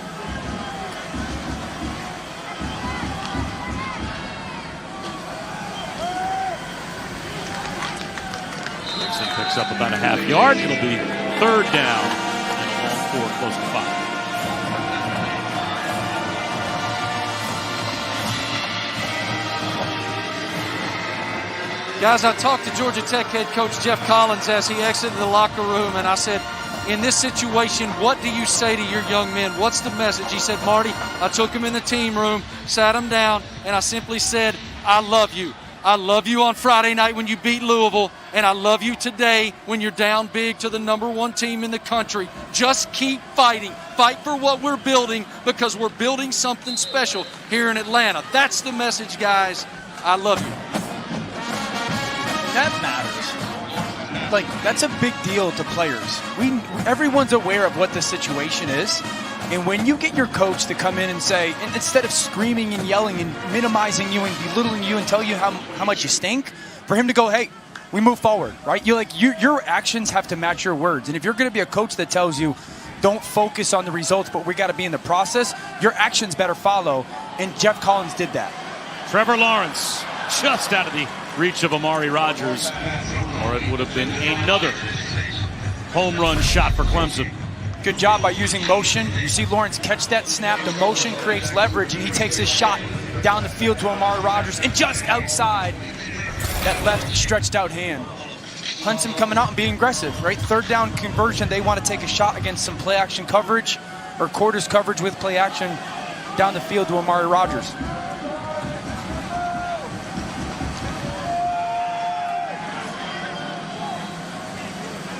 Low throw incomplete on second down and 10. Intended for Ladson. Now it's third down and 10. Good job by Walton, just competing against Ladson there on that little kind of in-between go route, fade route, just compete. I think that's going to be Jeff Collins' thing.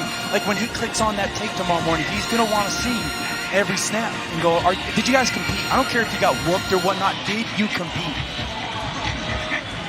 Third and 10. This has been such big Amari Rodgers down. I want to see Trevor Lawrence trust the pocket here, hang in there and get through a progression. Another deep ball. And this one out of the reach of E.J. Williams, the freshman. So a drive that will end in a punt for Will Spires. That ends a streak of 5 consecutive possessions for Clemson that resulted in a touchdown. But it's a good start for Georgia Tech, right? Like, it's a good start to come out of the half. First of all, you give up a third down conversion on 3rd and 2 on the slant route, but you recalibrate, you reset, and go, okay, defense, we're just going to continue to punch and plug away. Good start defensively for Georgia Tech.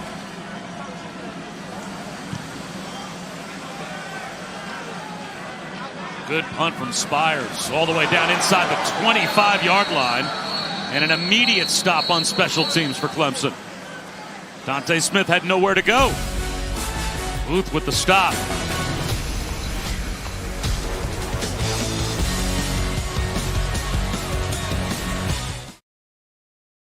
And we will all keep our fingers crossed that next season student sections will look the way student sections are supposed to look.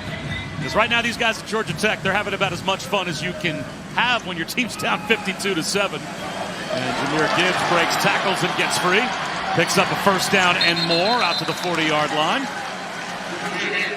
But Jeff Collins is trying to build a new culture at Georgia Tech, pack that student section, and make his program realize there was a time they won the national championship. They were one of the elite programs in college football. He believes they can be that again. I think they will as well. I'm unapologetic. I believe in Jeff Collins. I believe in the vision, the leadership, what he sees for this program. You know, I think everyone always goes, well, why? Well, why do you think that he'll get him back there? Tell me why you don't think that. You know, like he's done it everywhere he's been. I asked him the other day, okay, coach, like in your eyes. He said downtown Atlanta. He said it's the hottest city in America. I don't know if he means that literally because it's really hot in Atlanta or just with action. Top 4 academic institution. You know, the culture of the city of Atlanta, the recruiting in the state of Georgia right now is just bonkers. And so I believe in everything that he says and kind of envisions for this program, and it's going to happen. I truly believe it's going to happen. Dante Smith, a first down and more as he's breaking some tackles. And Marty, he's running hard for Jeff Collins. By all means. All right, I want you guys to bear with me on this because I have an opinion about what Collins is building here too. The energy that you feel around the program and the paradigm shift that's come from that passion and that energy reminds me a whole lot of Clemson, South Carolina back around 2009 and 2010. You agree?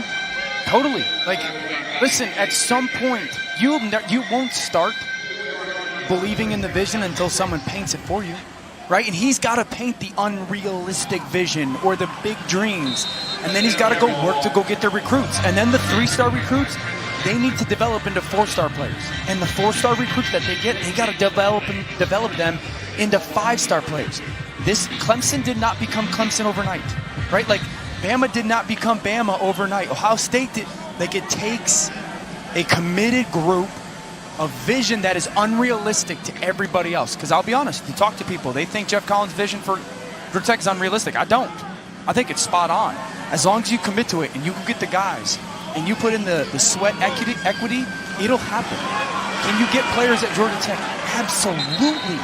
I'm telling you, the state of Georgia is loaded with high school talent. And so I think in a couple years, we'll be talking about Georgia Tech the way that we did, I don't know, 7 years ago about Clemson. And according to at least our ESPN recruiting guys on ESPN.com, Georgia Tech did the best in terms of the 2020 top 100 players in the state of keeping 11 of them home and making them part of the recruiting class, with Jeff Sims now facing 4th and 8. Here comes a blitz right up the middle. And boy, it is tough to diagnose where all the pressure is coming from that Clemson defensive front. And they get a takeaway on downs. Brent Venables keeps on dialing up the heat.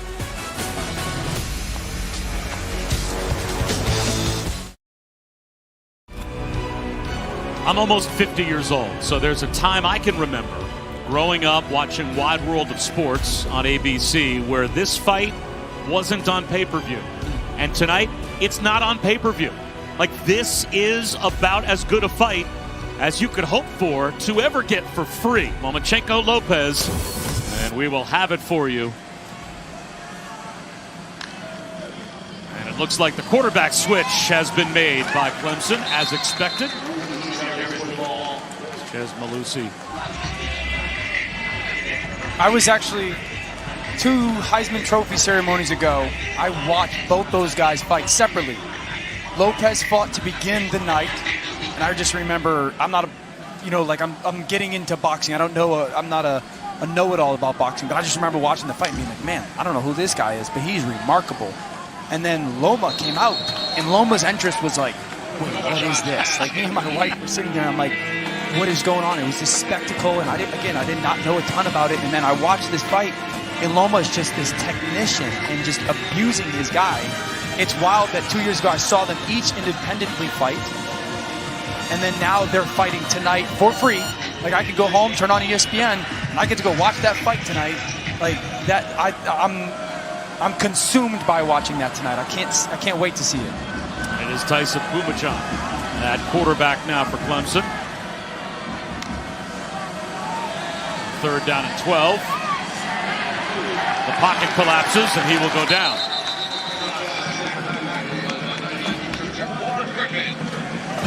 Sacked on the play by Jaquan Griffin. Good fight by Georgia Tech defense again. You love to see that. You know, like that's 2 straight series where you get off the field, your defense is playing well. Pumachan having the opportunity to play Connecticut man. Connecticut young man from Connecticut. They produce nothing but stellar quarterbacks, just so everyone knows.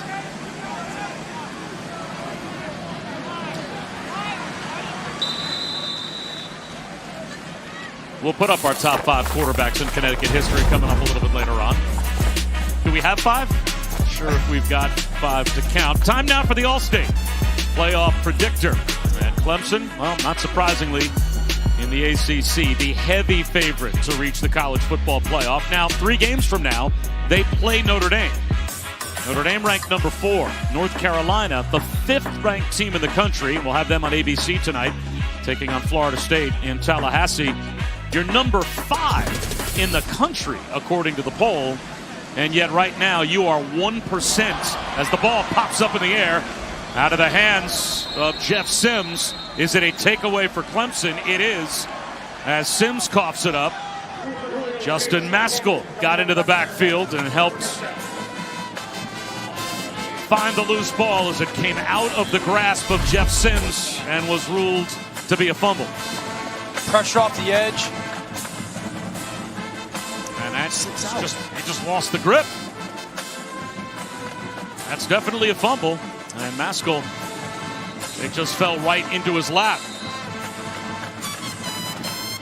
You know, I'm seeing his hand, his fingers are on those laces. Like sometimes for quarterbacks, if your fingers aren't on the laces, hot day, sweat, like that can easily slip out. But the fact that his fingers were on the laces and still slipped out, that ball had to be wet or just slick somehow for that to happen. Pumachan with a little shoulder fake and throws one into the dirt on first down. Do we have a top 5 list, quarterback-wise, from the state of Connecticut? Oh, man, that's Steve Young is number 1. I don't know if you've heard of him. No big deal. It's close, though. Number 2. Young or Orlovsky, it's kind of a 1 and a 1A. I don't know who would be number 2. I don't know if there's anybody else even remotely close to Steve. Here's Malusi into the end zone for the touchdown. So Ches Malusi is able to find pay dirt, and the fumble becomes 6 and maybe 7 more for the Tigers.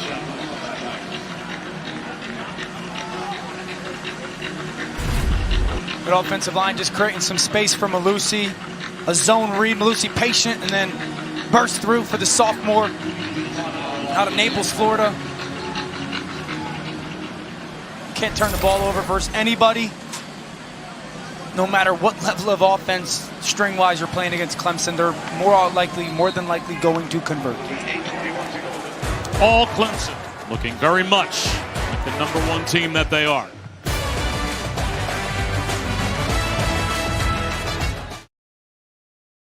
Tonight is UFC Fight Night from Fight Island. Brian Ortega takes on the Korean Zombie in an action-packed main event. Prelims at 4 with the main card at 7 Eastern on ESPN Plus in English and Spanish. To get ESPN Plus, go to ESPNplus.com or download the ESPN app.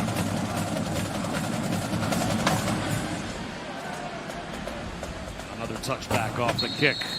That'll come out to the 25-yard line. It's time now for our Pacific Life game summary. To summarize what we have seen so far, Trevor Lawrence is really good, and he's got the rest of the afternoon off, courtesy of 404 yards and 5 touchdowns. He was dominant. He had a dominant first half of football. The great thing is, I promise you, he will watch the tape and go, my number 1 goal was to be mentally perfect. And I think there was that one mistake, the one forced interception where he was reckless with that decision. That will make him, I don't want to say haunt him, but that will be something that he looks at and said, I cannot do that.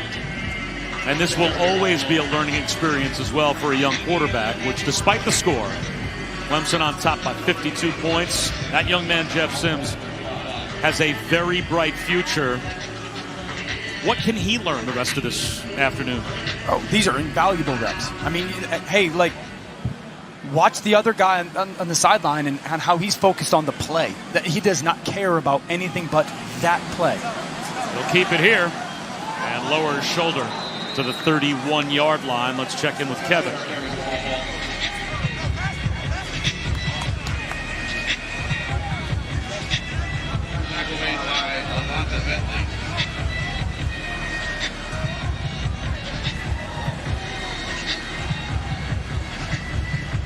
You make enough of them, plenty of opportunities to bounce back. It's not like there's one or two around. But just hit Jeff Sims again. Like that's hard for it's all growth, and quarterbacking is a developmental position. And so the mental aspect of you got to lock in on that play. Don't care the score. Be great in situations. Lock in on this moment where we are. Looking to run here and gets back to the line of scrimmage. Marty, Jeff Sims, the learning curve continues for a freshman quarterback. And it's quite a learning curve, Bob, certainly playing against the #1 team in the country. I talked to Sims this week about what it's like to step on campus and be the starter right away and what might have come that he didn't expect. He said, man, I expected a lot of mistakes early on, and I've definitely made some, but they're fixable. That's why I'm not beating myself down about it. I'm my biggest critic, always have been. I know where to fix it because I'm not afraid to be critical of myself. That's something I've always done. Now it's just on a bigger scale. And he'll go back and look at the tape today. He'll see what he did wrong, and he'll work to correct it. We talked to Jeff Collins about Sims the other day, and he was telling us the story after the Syracuse game. He did not play well in the Syracuse game. And Jeff's office sits right on top of their field, their stadium field. And he said it was 8:30 at night, and Jeff Sims walks over to the stadium, asks them to turn the lights on, and he's out there throwing by himself, just working on drops and throws and whatnot. This was an unsolicited thing. This was a young man going, I didn't play the way that I want to play today. My standard is higher, and I know that I've got to work.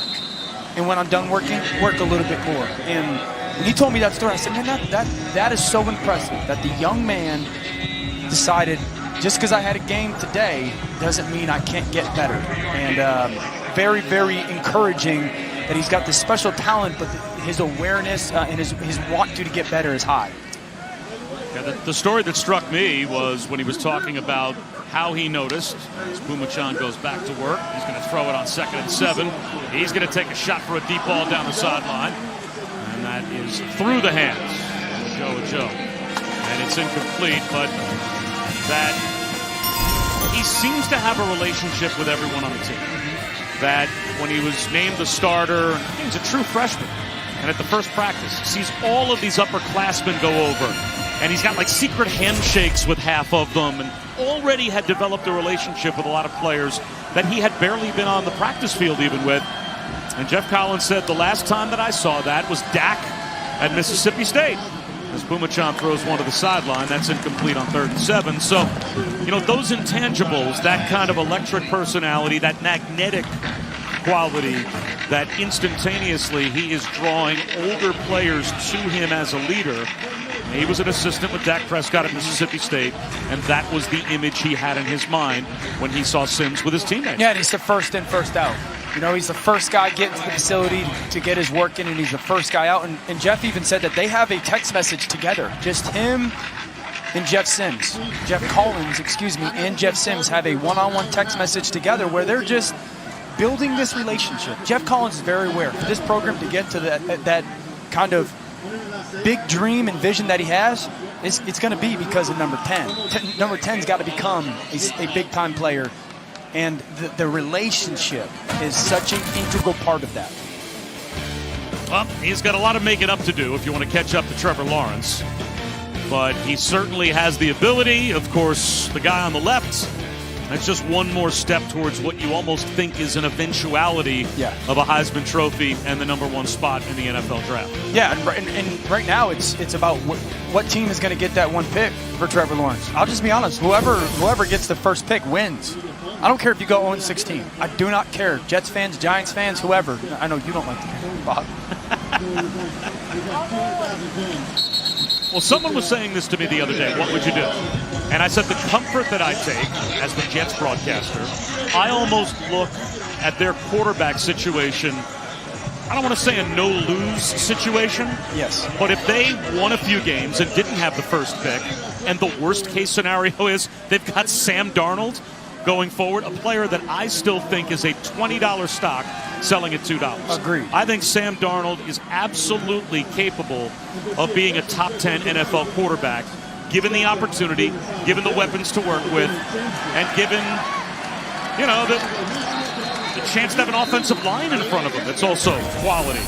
Now, having said that, if the worst case scenario becomes you go 0-16 and you draft what might be the best quarterback and most highly rated quarterback since John Elway to enter the NFL draft, and it looks like Trevor Lawrence is going to be that, how is that a bad thing? No, listen, the 0-16 isn't great, right? No coach, player, I have one. No coach, player, general manager wants that on their resume.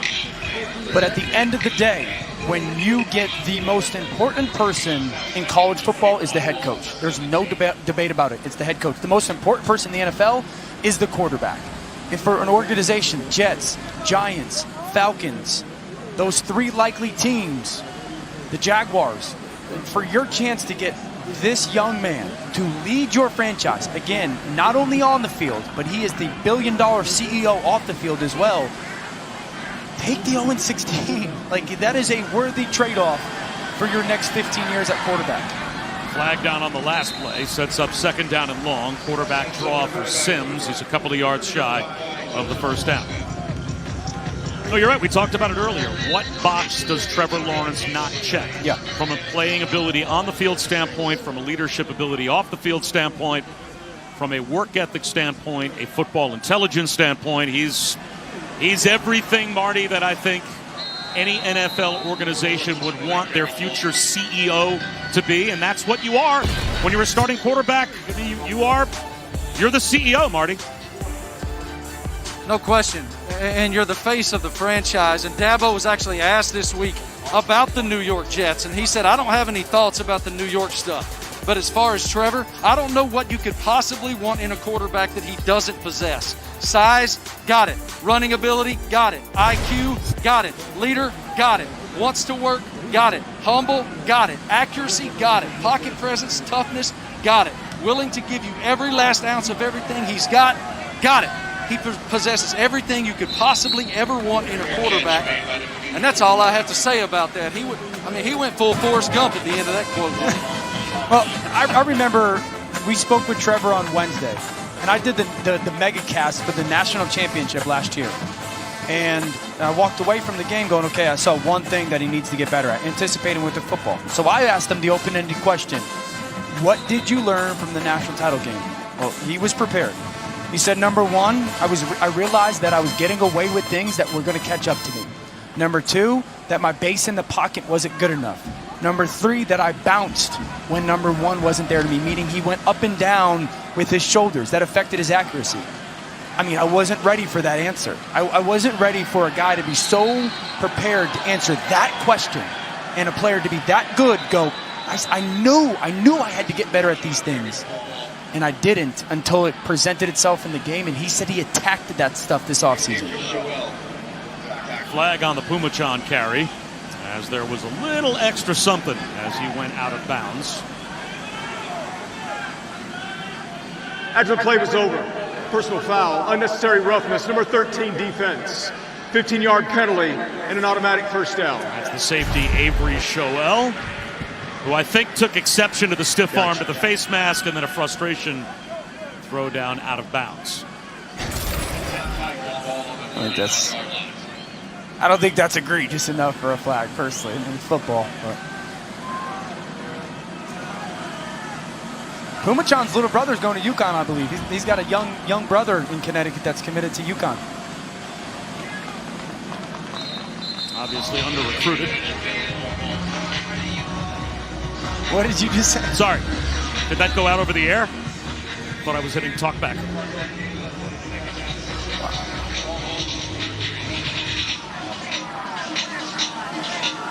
Tyson Pumachan, a redshirt freshman from Bridgeport, and not far behind Pumachan on the depth chart is one of the top quarterback prospects in all of college football. As Blake can't pull that one in. A freshman from California, DJ Uiagalelei, who we may see later on this afternoon. And there were multiple publications that rated Uiagalelei as the #1 player in the nation, if not the #2 player to Brian Brzee.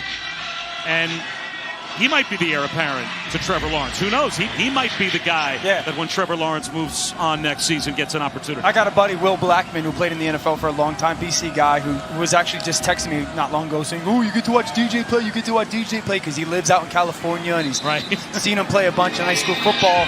And I'm like, yeah, man, I'm so excited to watch him play. I've heard so much stuff about him, and then we have the opportunity to see Pumachan play. But I want to see DJ play. First of all, he's like 6'4", 250 pounds. He's enormous.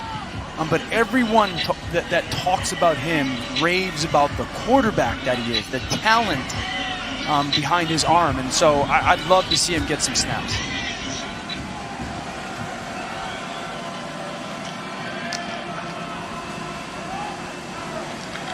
Right at the first down line to gain on the dive forward. Lucy, let's see if Clemson gets a fresh set of downs. The nose of the football just about to the line to gain.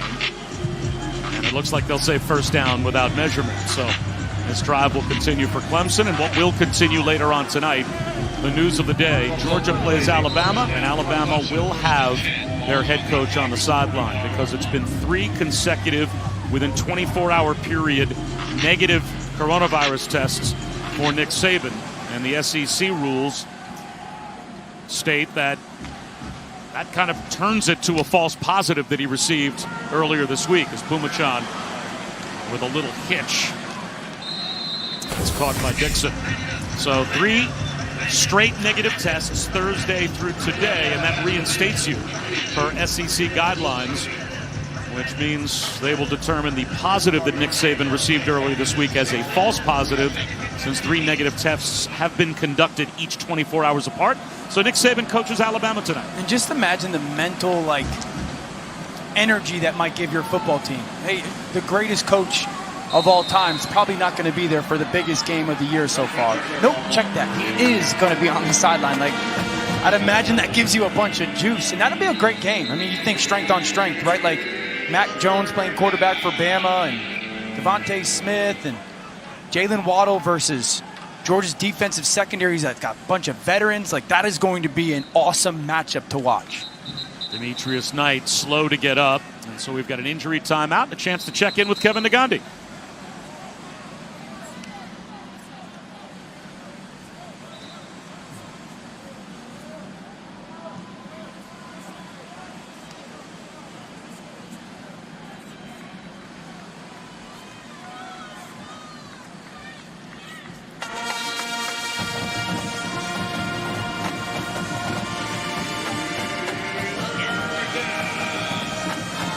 Which would be a worse loss there? I guess you'd have to say Kentucky going to Knoxville and beating Tennessee on the road rather than Auburn losing on the road to South Carolina. But for a couple of teams still in the top 20, not good losses today if those scores hold for Auburn and for Tennessee. Yeah, I'd agree. That Kentucky one would be a little bit more jarring. The expectation. Case up the middle dances close to a first down. And that should take us to the end of the third quarter. Trevor Lawrence, an opportunity with 5 touchdown passes in his pocket to watch the rest of this one. We'll come back after these messages. A word from our ABC stations. That's the end of the third quarter. Who's the Tiger King over the last 5 years? It would be Dabo Exotic. That's some kind of a haul, right? 5 straight trips to the playoffs. 4 national championship game appearances, a couple of college football playoff championship trophies, and that earns you an extraordinarily uncomfortable cartoon tribute here on our ESPN college football coverage. I cannot wait till our next production meeting with Dabo and to talk about that mustache. I cannot wait, because that will be the first thing that he brings up is, why'd y'all put that mustache on me? I don't got a mustache. Tyson Pumachan, it looks like, has gone back to the locker room. So Hunter Helms, another true freshman and a walk-on, getting an opportunity at quarterback now for Clemson here in the fourth quarter.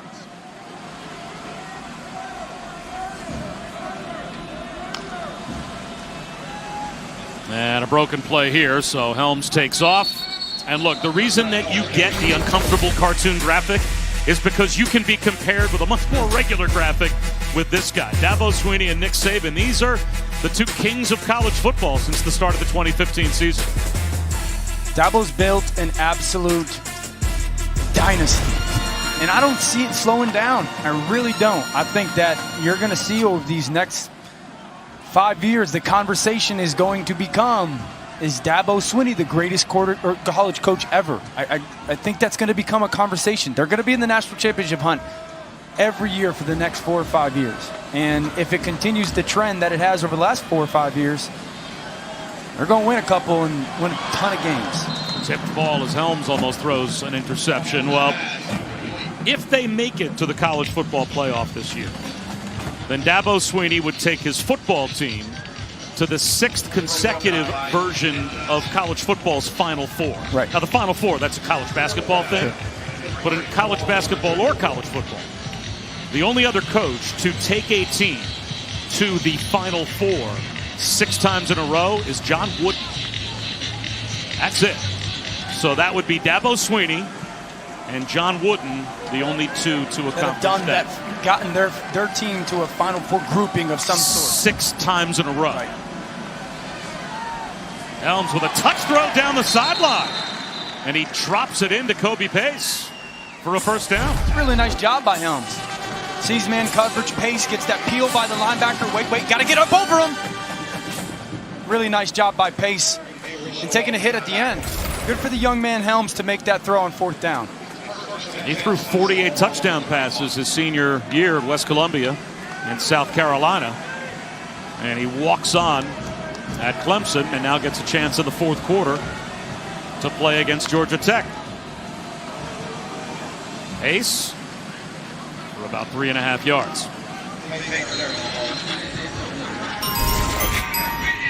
How cool is that, though? I mean, he probably doesn't think he's ever going to actually get into a game, right? You know, like walk on, I got 3 highly recruited players ahead of me, Trevor Lawrence and DJ and then Pumachong, and like all of a sudden, like, hey, you get to go in the game. You know, I think that's really cool that he gets the payoff almost in a way. That I guess. I don't know if you're, now granted, he's a walk-on. Sure. He has gone, obviously, to kind of club up and go to Clemson. Yeah, I'm rather sure than maybe opportunities, and he said, I want to go and be on the best team. But don't you think there's always the belief inside that player that if I get there and I get in front of the coaches and I show them what I can do, as again he's going to try a touch throw towards the front left corner of the end zone, and that might be good, and it is, to a Joe for a touchdown. Make throws like that, you might end up moving up the depth chart before too long. How about that? Good for Helms, man. Look at the joy. Look at the celebration. Watch a Joe track the football. Come down on that pylon. That's a different rule in college football than the NFL. And we'll have to see if the ball breaks the plane. The moment his heel contacts the pylon, he's out of bounds. Touchdown. That play is under further review. In the NFL, that pylon, that's just a marker. In college football, you are out of bounds the moment you touch the pylon. So you'd have to see that as he's backing up to the goal line. Where's the ball, right? That the ball breaks the plane before his heel touches the pylon. It looks like it does, but that is something that replay will have to take a look at. I think it helps, too, that ball is in the right shoulder almost. Like that ball is going to be drifted towards his right shoulder-ish. And he pulls it down on his right side, which looks to be crossing the plane, then in the end zone. And this is probably the best look that you would get. We don't have a camera, it looks like right down the goal line, but heel on the pylon, his whole body, the rest of his body seems to be over the goal line. They rule it a touchdown on the field, and hard to imagine that the replay booth would change that. But 2 really nice touch throws by Hunter Helms. Beautiful. I mean, that was a great throw by Helms because enough air to, again, allow the receiver to make that adjustment. You get thrown into the game, and it's like, hey, young man, go make a 4th down throw. Great, beautiful throw. And like, hey, we're going to give you the opportunity to throw a touchdown here. Take advantage of it.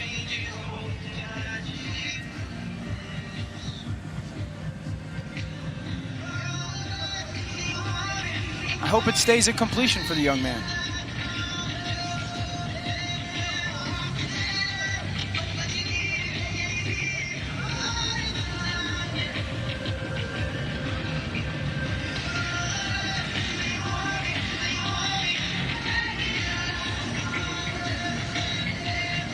There's that old saying, if you're a lawyer in court, the longer the jury stays out, the more worried you get about the verdict. If it was a touchdown, they'd probably have told us by now that it was going to stay. But right now, okay, where's the clock? Make sure the ball gets snapped at the original line of scrimmage again. If they're going to say that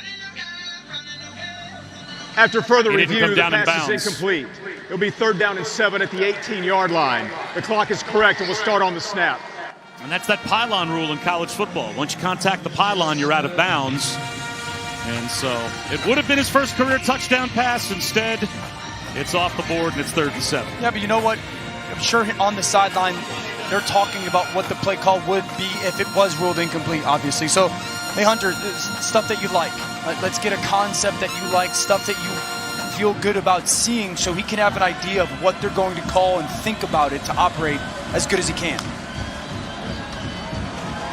And instead, it's a sprint draw to Kobe Pace. Pace running players over and picking up a first down. Just a beautiful handoff. Sprint draw, you get the defense to flow one side to the other. You see the set by the offensive lineman. Try to take advantage of an over-aggressive 3rd down defense, and then Pace just a good finish on that run.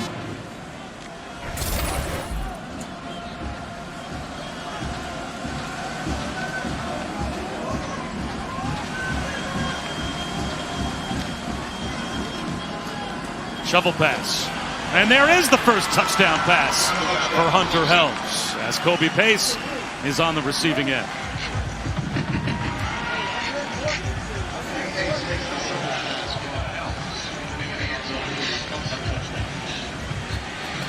Sometimes shovel pass is challenging for a quarterback. But watch him go to his left, read that defensive end. Once that defensive end comes upfield, you just kick that underneath like a little option pitch. It's easier for a righty quarterback going to their left because they're so often used to pitching with their right hand instead of left. Good operation.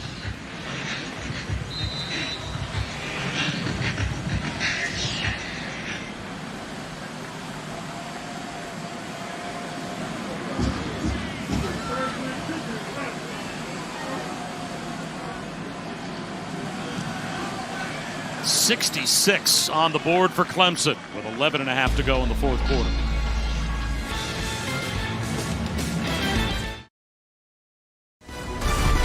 College football on ABC is presented by PlayStation 5. Play has no limits. And in part by Pacific Life, more than 150 years strong. Trust in your tomorrow. 12 years ago today, Dabo Swinney debuted as the head coach for the Clemson Tigers against Georgia Tech. And that was a very unique moment for him. He got to rub Howard's Rock for the first time, run down the hill, that great tradition for the first time. And a lot of people wondered about that hire from then Athletics Director Terry Don Phillips, but he said he saw something in Swinney, the wide receivers coach, that he felt like he had the right energy and the right passion and the right direction to lead that program. Well, Dabo didn't really know what to make of it, so he stayed in his wide receiver coach position on Tuesday and Wednesday after he was named the interim head coach. Well, finally on Thursday evening, he decides, I'm not getting anything done. Too many people want my time. I'm going to move my personal items down to the office that was previously held by former head coach Tommy Bowden. Well, the next morning, on Friday morning, he's driving to work in the dark. It's 5 o'clock in the morning. He hasn't slept 1 minute all week. And he's a man of faith, so he asked the Lord, Lord, I need a sign. I need you to give me something that shows me that I'm the right guy for this job and I need to be confident in this job. And as he turned into the head coach's parking spot just outside the head coach's office for the first time in Death Valley, the curb was a reflector curb and it lit up. It lit up with curb number 88. Well, guys, guess what Dabo Swinney's number was at the University of Alabama as a player? 88. He said he never had another question that he would succeed in this job, and boy, has he succeeded, winning his team in the country from 2011 to now. His stories were incredible. Just that 40 minutes that he just went. I think the biggest thing for me, Marty, was just feeling the kind of the emotional journey that he took us on. You know, it almost felt like it happened yesterday. He was saying Tuesday morning, Wednesday afternoon. Like, this is almost 15 years ago, 12 years ago of these stories, and he's kind of like they just happened recently type of mind frame, and just you feel how appreciative of the journey that he is, how much he believes in what he's experienced. And he said, like, that's why our team and our program is the way they are, because the experience that I had initially at Clemson. I love the story. Every single member of the program knows that energy. The fact that Dabo Swinney demands of his assistant coaches that they have the pictures of their families over top of the doors of their offices so they remember who they're doing it for, that type of energy. Timeout, Clemson. When Swinney told us first of the half. this story, it really moved all of us. We'll be right back. This is college football on ABC.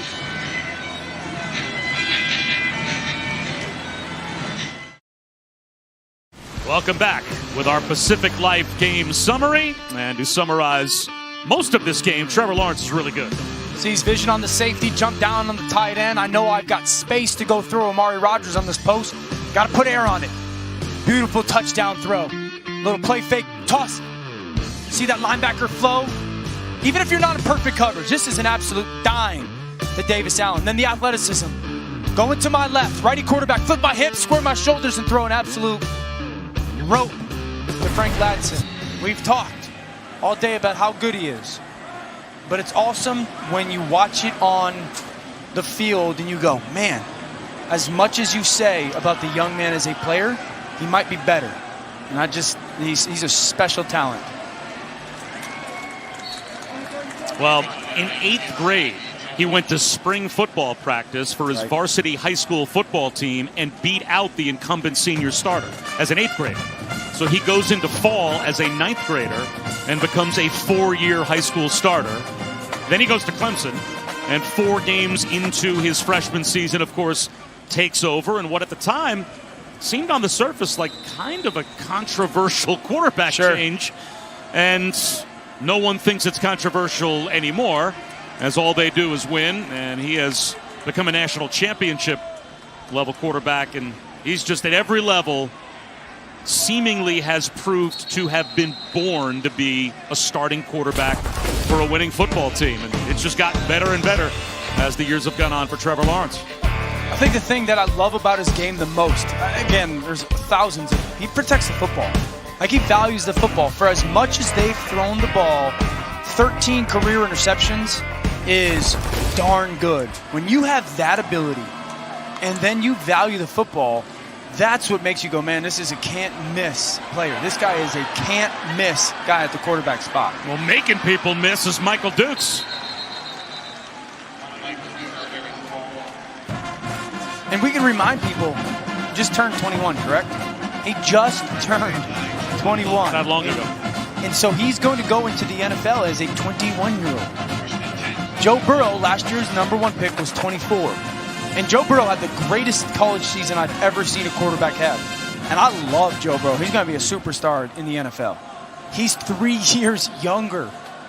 Trevor Lawrence is 3 years younger. Like, he'll be into his second contract, or in conversations with a second contract, at the same point that when Joe Burrow was drafted last year. Well, it's got to be fun when your son is able to catch a pass. Will Swinney makes the reception for his dad's team as we check in with Kevin.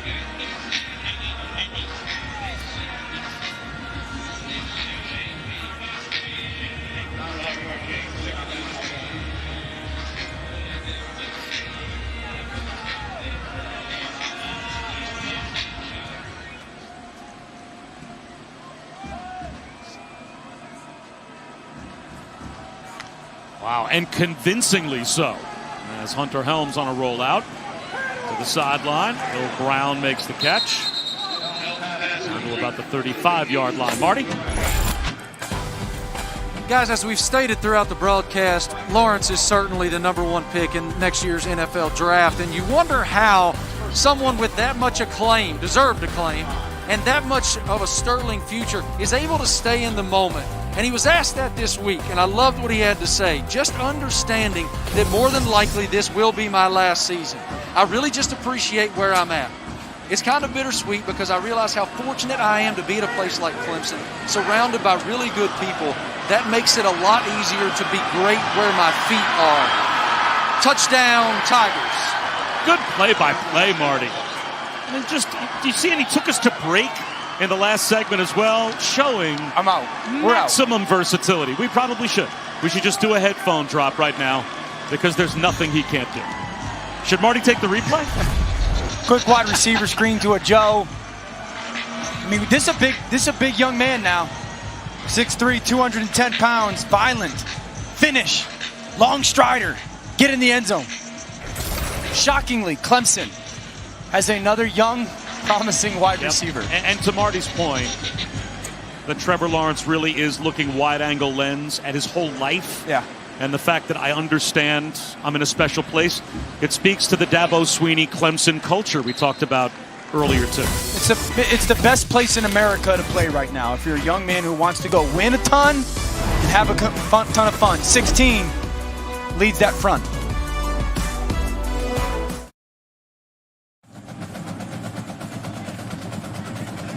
What's that thing on Twitter right now? How it started, how it's going. I think we just saw it. A helmet comes off, and you have to stop playing football if your helmet comes off. I believe that is going to be a penalty, I think, against Georgia Tech. And players have to be separated with 7.5 minutes to go in what has been a Clemson trouncing of the Yellow Jackets.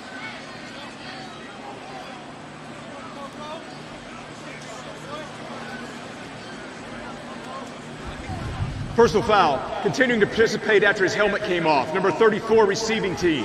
15-yard penalty, first down. That's the tight end, Jack Coco. Your helmet comes off, you have to stop playing. And later today, the 11th-ranked Texas A&M Aggies in Starkville take on Mike Leach and Mississippi State, 4 Eastern on ESPN and the ESPN app. So it's Jimbo against the air raid. And A&M trying to build off of what was a program-defining win, or could be, for Jimbo Fisher against Florida last week. Huge win for that program, because that was the expectation when Jimbo went there, was like, hey, this is gonna become who we are. We're gonna be the program that gets those big wins. And so sometimes you only need one. Like I said before, you need one. And that was really big for Jimbo and Kellen Mond last week. It feels like Kellen Mond has been at Texas A&M for like 7 years at this point. Started as a freshman, and now we've got an injured Yellow Jacket. It looks like Jordan Williams, the freshman right tackle, who was down, with Jordan Yates, who came on last possession for Georgia Tech for Jeff Sims at quarterback. But Kellen Mond is starting to put up some big numbers this season. And if he can have his best ever season, and you would think he would, having been at A&M now with some experience under Jimbo Fisher, probably has a very firm grasp of what can be a really difficult offense. Because I've been told by some, by some defensive play callers, defense coordinator put it perfectly when we talked about Jimbo Fisher. 3 kinds of coordinators. There's the kind of coordinator that's a bad coordinator, that looks at the film on Sunday and says, I see what they were doing. I'm going to make adjustments for next week. Then your average coordinator maybe looks at some adjustments at halftime. Yes. And says, all right, now we got it. It took us a half to figure it out. In the second half, we'll make some adjustments. Then there's Jimbo Fisher, who will make adjustments on possession 2. Oh, sure. Of what he saw you do on possession 1. And he's also leaving crumbs. You know, he's giving you stuff to bite, because he knows how you'll respond, and setting himself up for other plays coming in that game. It's also it's an offense that is always giving the quarterback answers. To understand it on the board or paper is relatively simple. To go know what answer is necessary when the question's presented in 3 seconds, that's the challenge. You know, and so that's what Jimbo has done so well for Kellen Mond. You see young Jordan Yates. His uncle, TJ, I played with in the NFL. TJ Yates, now a coach at the Houston Texans. Great football mind. He speaks well of Jordan, bright future as well. Good friend. And Yates caught around the ankles at the line of scrimmage by another freshman, Trey Williams, on the quarterback draw, and it will be 4th down. Watch 8. The hand fight, the club, the awareness. Quarterback runs coming. And to go make that tackle. You don't want to just dip your head. You got to play with your eyes up. Great job by Williams. Again, another Connecticut kid. Why is Clemson coming to Connecticut and getting all the good players, man? That's amazing, because they always have stayed home and gone to UConn. Oh, wait. I'm from New Jersey. Rutgers has the same problem. But there's a ton of talent in ton New of Jersey. talent. We only get a handful in Connecticut. That punt rolls down to the 31-yard line.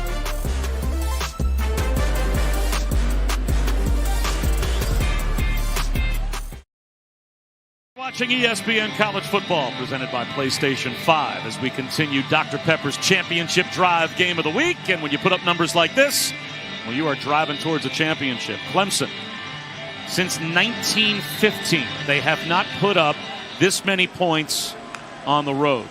73 on the board today in Atlanta, and another sideline slip for Chez Malusi as we check in with Kevin Nagandi.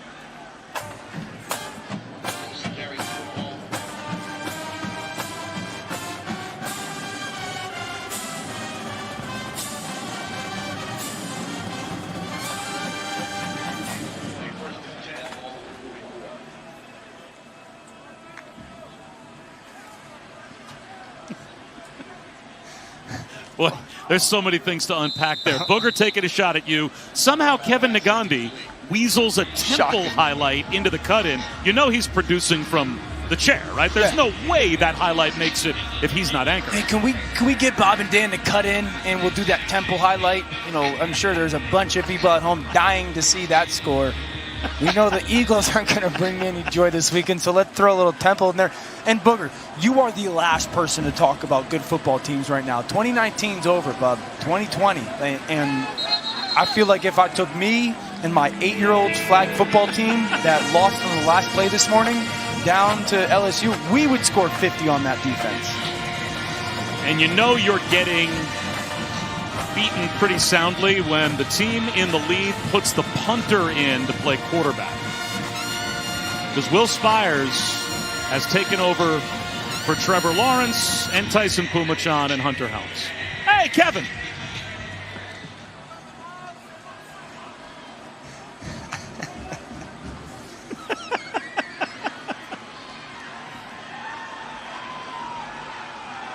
Yeah, it is definitely the kind of job that people run away from as quickly as possible to a promotion. I think you're right. I think you encapsulated it perfectly, as a matter of fact. Oh, you're doing a heck of a job. The only thing this show is missing from Dan's standpoint is some type of a highlight of Booger missing a 3-footer. Oh, we're going to have plenty of opportunities to have that sometime. Trust me. Booger's notorious.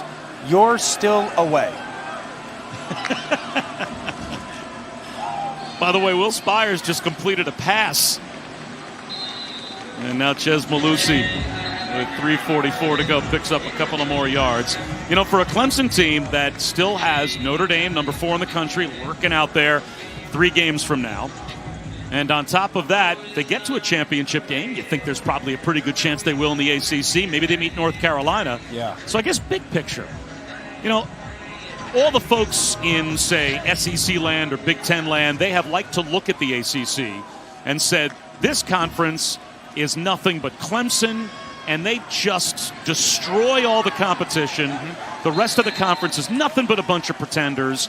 And yet this season, those in the AP poll are saying not so fast, as they borrow a line from Lee Corso, because they're going to take Miami and put them in the top 10. Notre Dame in the top 5. North Carolina is in the top 5. Is this a different year in the ACC? Will one of these teams finally rise up and really give Clemson a run for their money, or are we just looking at the same old Tigers beating everybody by 5 touchdowns? Yeah, listen, it's college football. You never know. You got 18 to 22-year-olds that got to show up every week, and we know the state of our world right now. If you're going to have the chance to get to Clemson this year, your secondary has to win the game. Like, you have to dare Clemson with Frank Ladson and Joseph Ngata, these young receivers. You got to go, you guys are going to beat us. I'm not going to let Trevor Lawrence beat us. I'm not going to let Travis Etienne beat us. You got to challenge those guys on a consistent basis to go downfield and make contested catches. So if you're asking me what team on their schedule do I think secondary-wise can do that, I'm a big believer in Jeff Hafley at Boston College. Really good defensive mind. Can he get that secondary to play out of their face? I don't think so. Because, again, then you got to do enough to score offensively, because Clemson's defense just is bonkers. Notre Dame, Kyle Hamilton, a big-time safety. Like, could they play secondary football enough and score enough points? I don't see anybody in the ACC that can do that to Clemson. This will be a 30-second timeout. Well, you mentioned, obviously we've been talking about Trevor Lawrence all day, but the Clemson defense jumped out almost as much to you on tape as their offense did. Yeah, just the violence of their defensive line and the ability to get off of blocks, and then how everybody just runs to the football. You hear coaches say all the time, we got to get our hats to the football. And it shows for Clemson. And it was on their tape, and then they've got these unique blitz packages where, okay, where are guys going to come from? Everybody comes unblocked, and it's just this explosive defense that, you know, there's a lot of moving parts, and it comes at you so quickly. But then everybody goes to the ball. I remember watching tape this week against Miami, and there was a clip where all 11 guys for Clemson's defense on a handoff met the tailback basically at the line of scrimmage. Like, and I marveled at, like, this defense is dominant as well, as much as 16.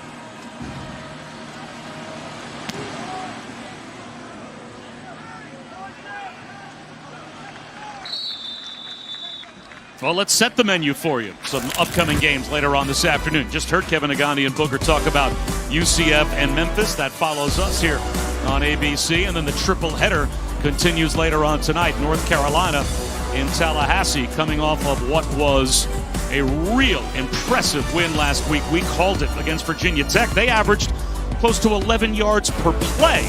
And, of course, the big one at 8 Eastern. Georgia, Alabama, now finding out this morning that Nick Saban will indeed be on the sidelines for the tie. And those Carolina backs are dynamic and powerful, but for the Georgia-Alabama game, you got to remember, this is going to be the first time that Mac Jones is playing against a big-time defense. Like a big-time defense and a big-time defensive play caller in Kirby Smart. And I mentioned this before, they've got a secondary that's played a lot of football games. Stokes and Webb and LeCount. Those guys have played a ton of football. And so they're going to throw a lot at Mac Jones, and they're going to make him think pre- and post-snap. And as dynamic as that pass game is, I think that Georgia secondary gives them a really good feel that they can fight in that game. So backup running back Spencer Massey getting an opportunity. And again, if you missed the story earlier, of course, on Wednesday, it was the news of college football that Nick Saban had tested positive for COVID-19. But the SEC protocols then say get tested each of the next 3 days. And as long as the tests are 24 hours apart, once you receive 3 negative tests, you have no symptoms, and Nick Saban was asymptomatic the entire time. The SEC guidelines then says, well, that was a false positive. And he got 3 negative tests each of the next 24-hour periods following his positive. And so he'll be on the sideline for Alabama tonight. How about Massey on what very well might be the final play of the game? Well, 3 seconds he gets knocked out, but he is going to find his way into the box score with a big run. I'm sure it's a great moment for him. Big time showing for Clemson today, showing that they are the #1 team in the country, led by 2 Heisman frontrunners. Outstanding performance. 73-7 is the final. Clemson over Georgia Tech. Coming up next on ABC, it's College Football Scoreboard. Kevin Negandhi, Mark Sanchez, and Booger McFarland are standing by. More football after that. Thanks for watching, as we say so long from Atlanta.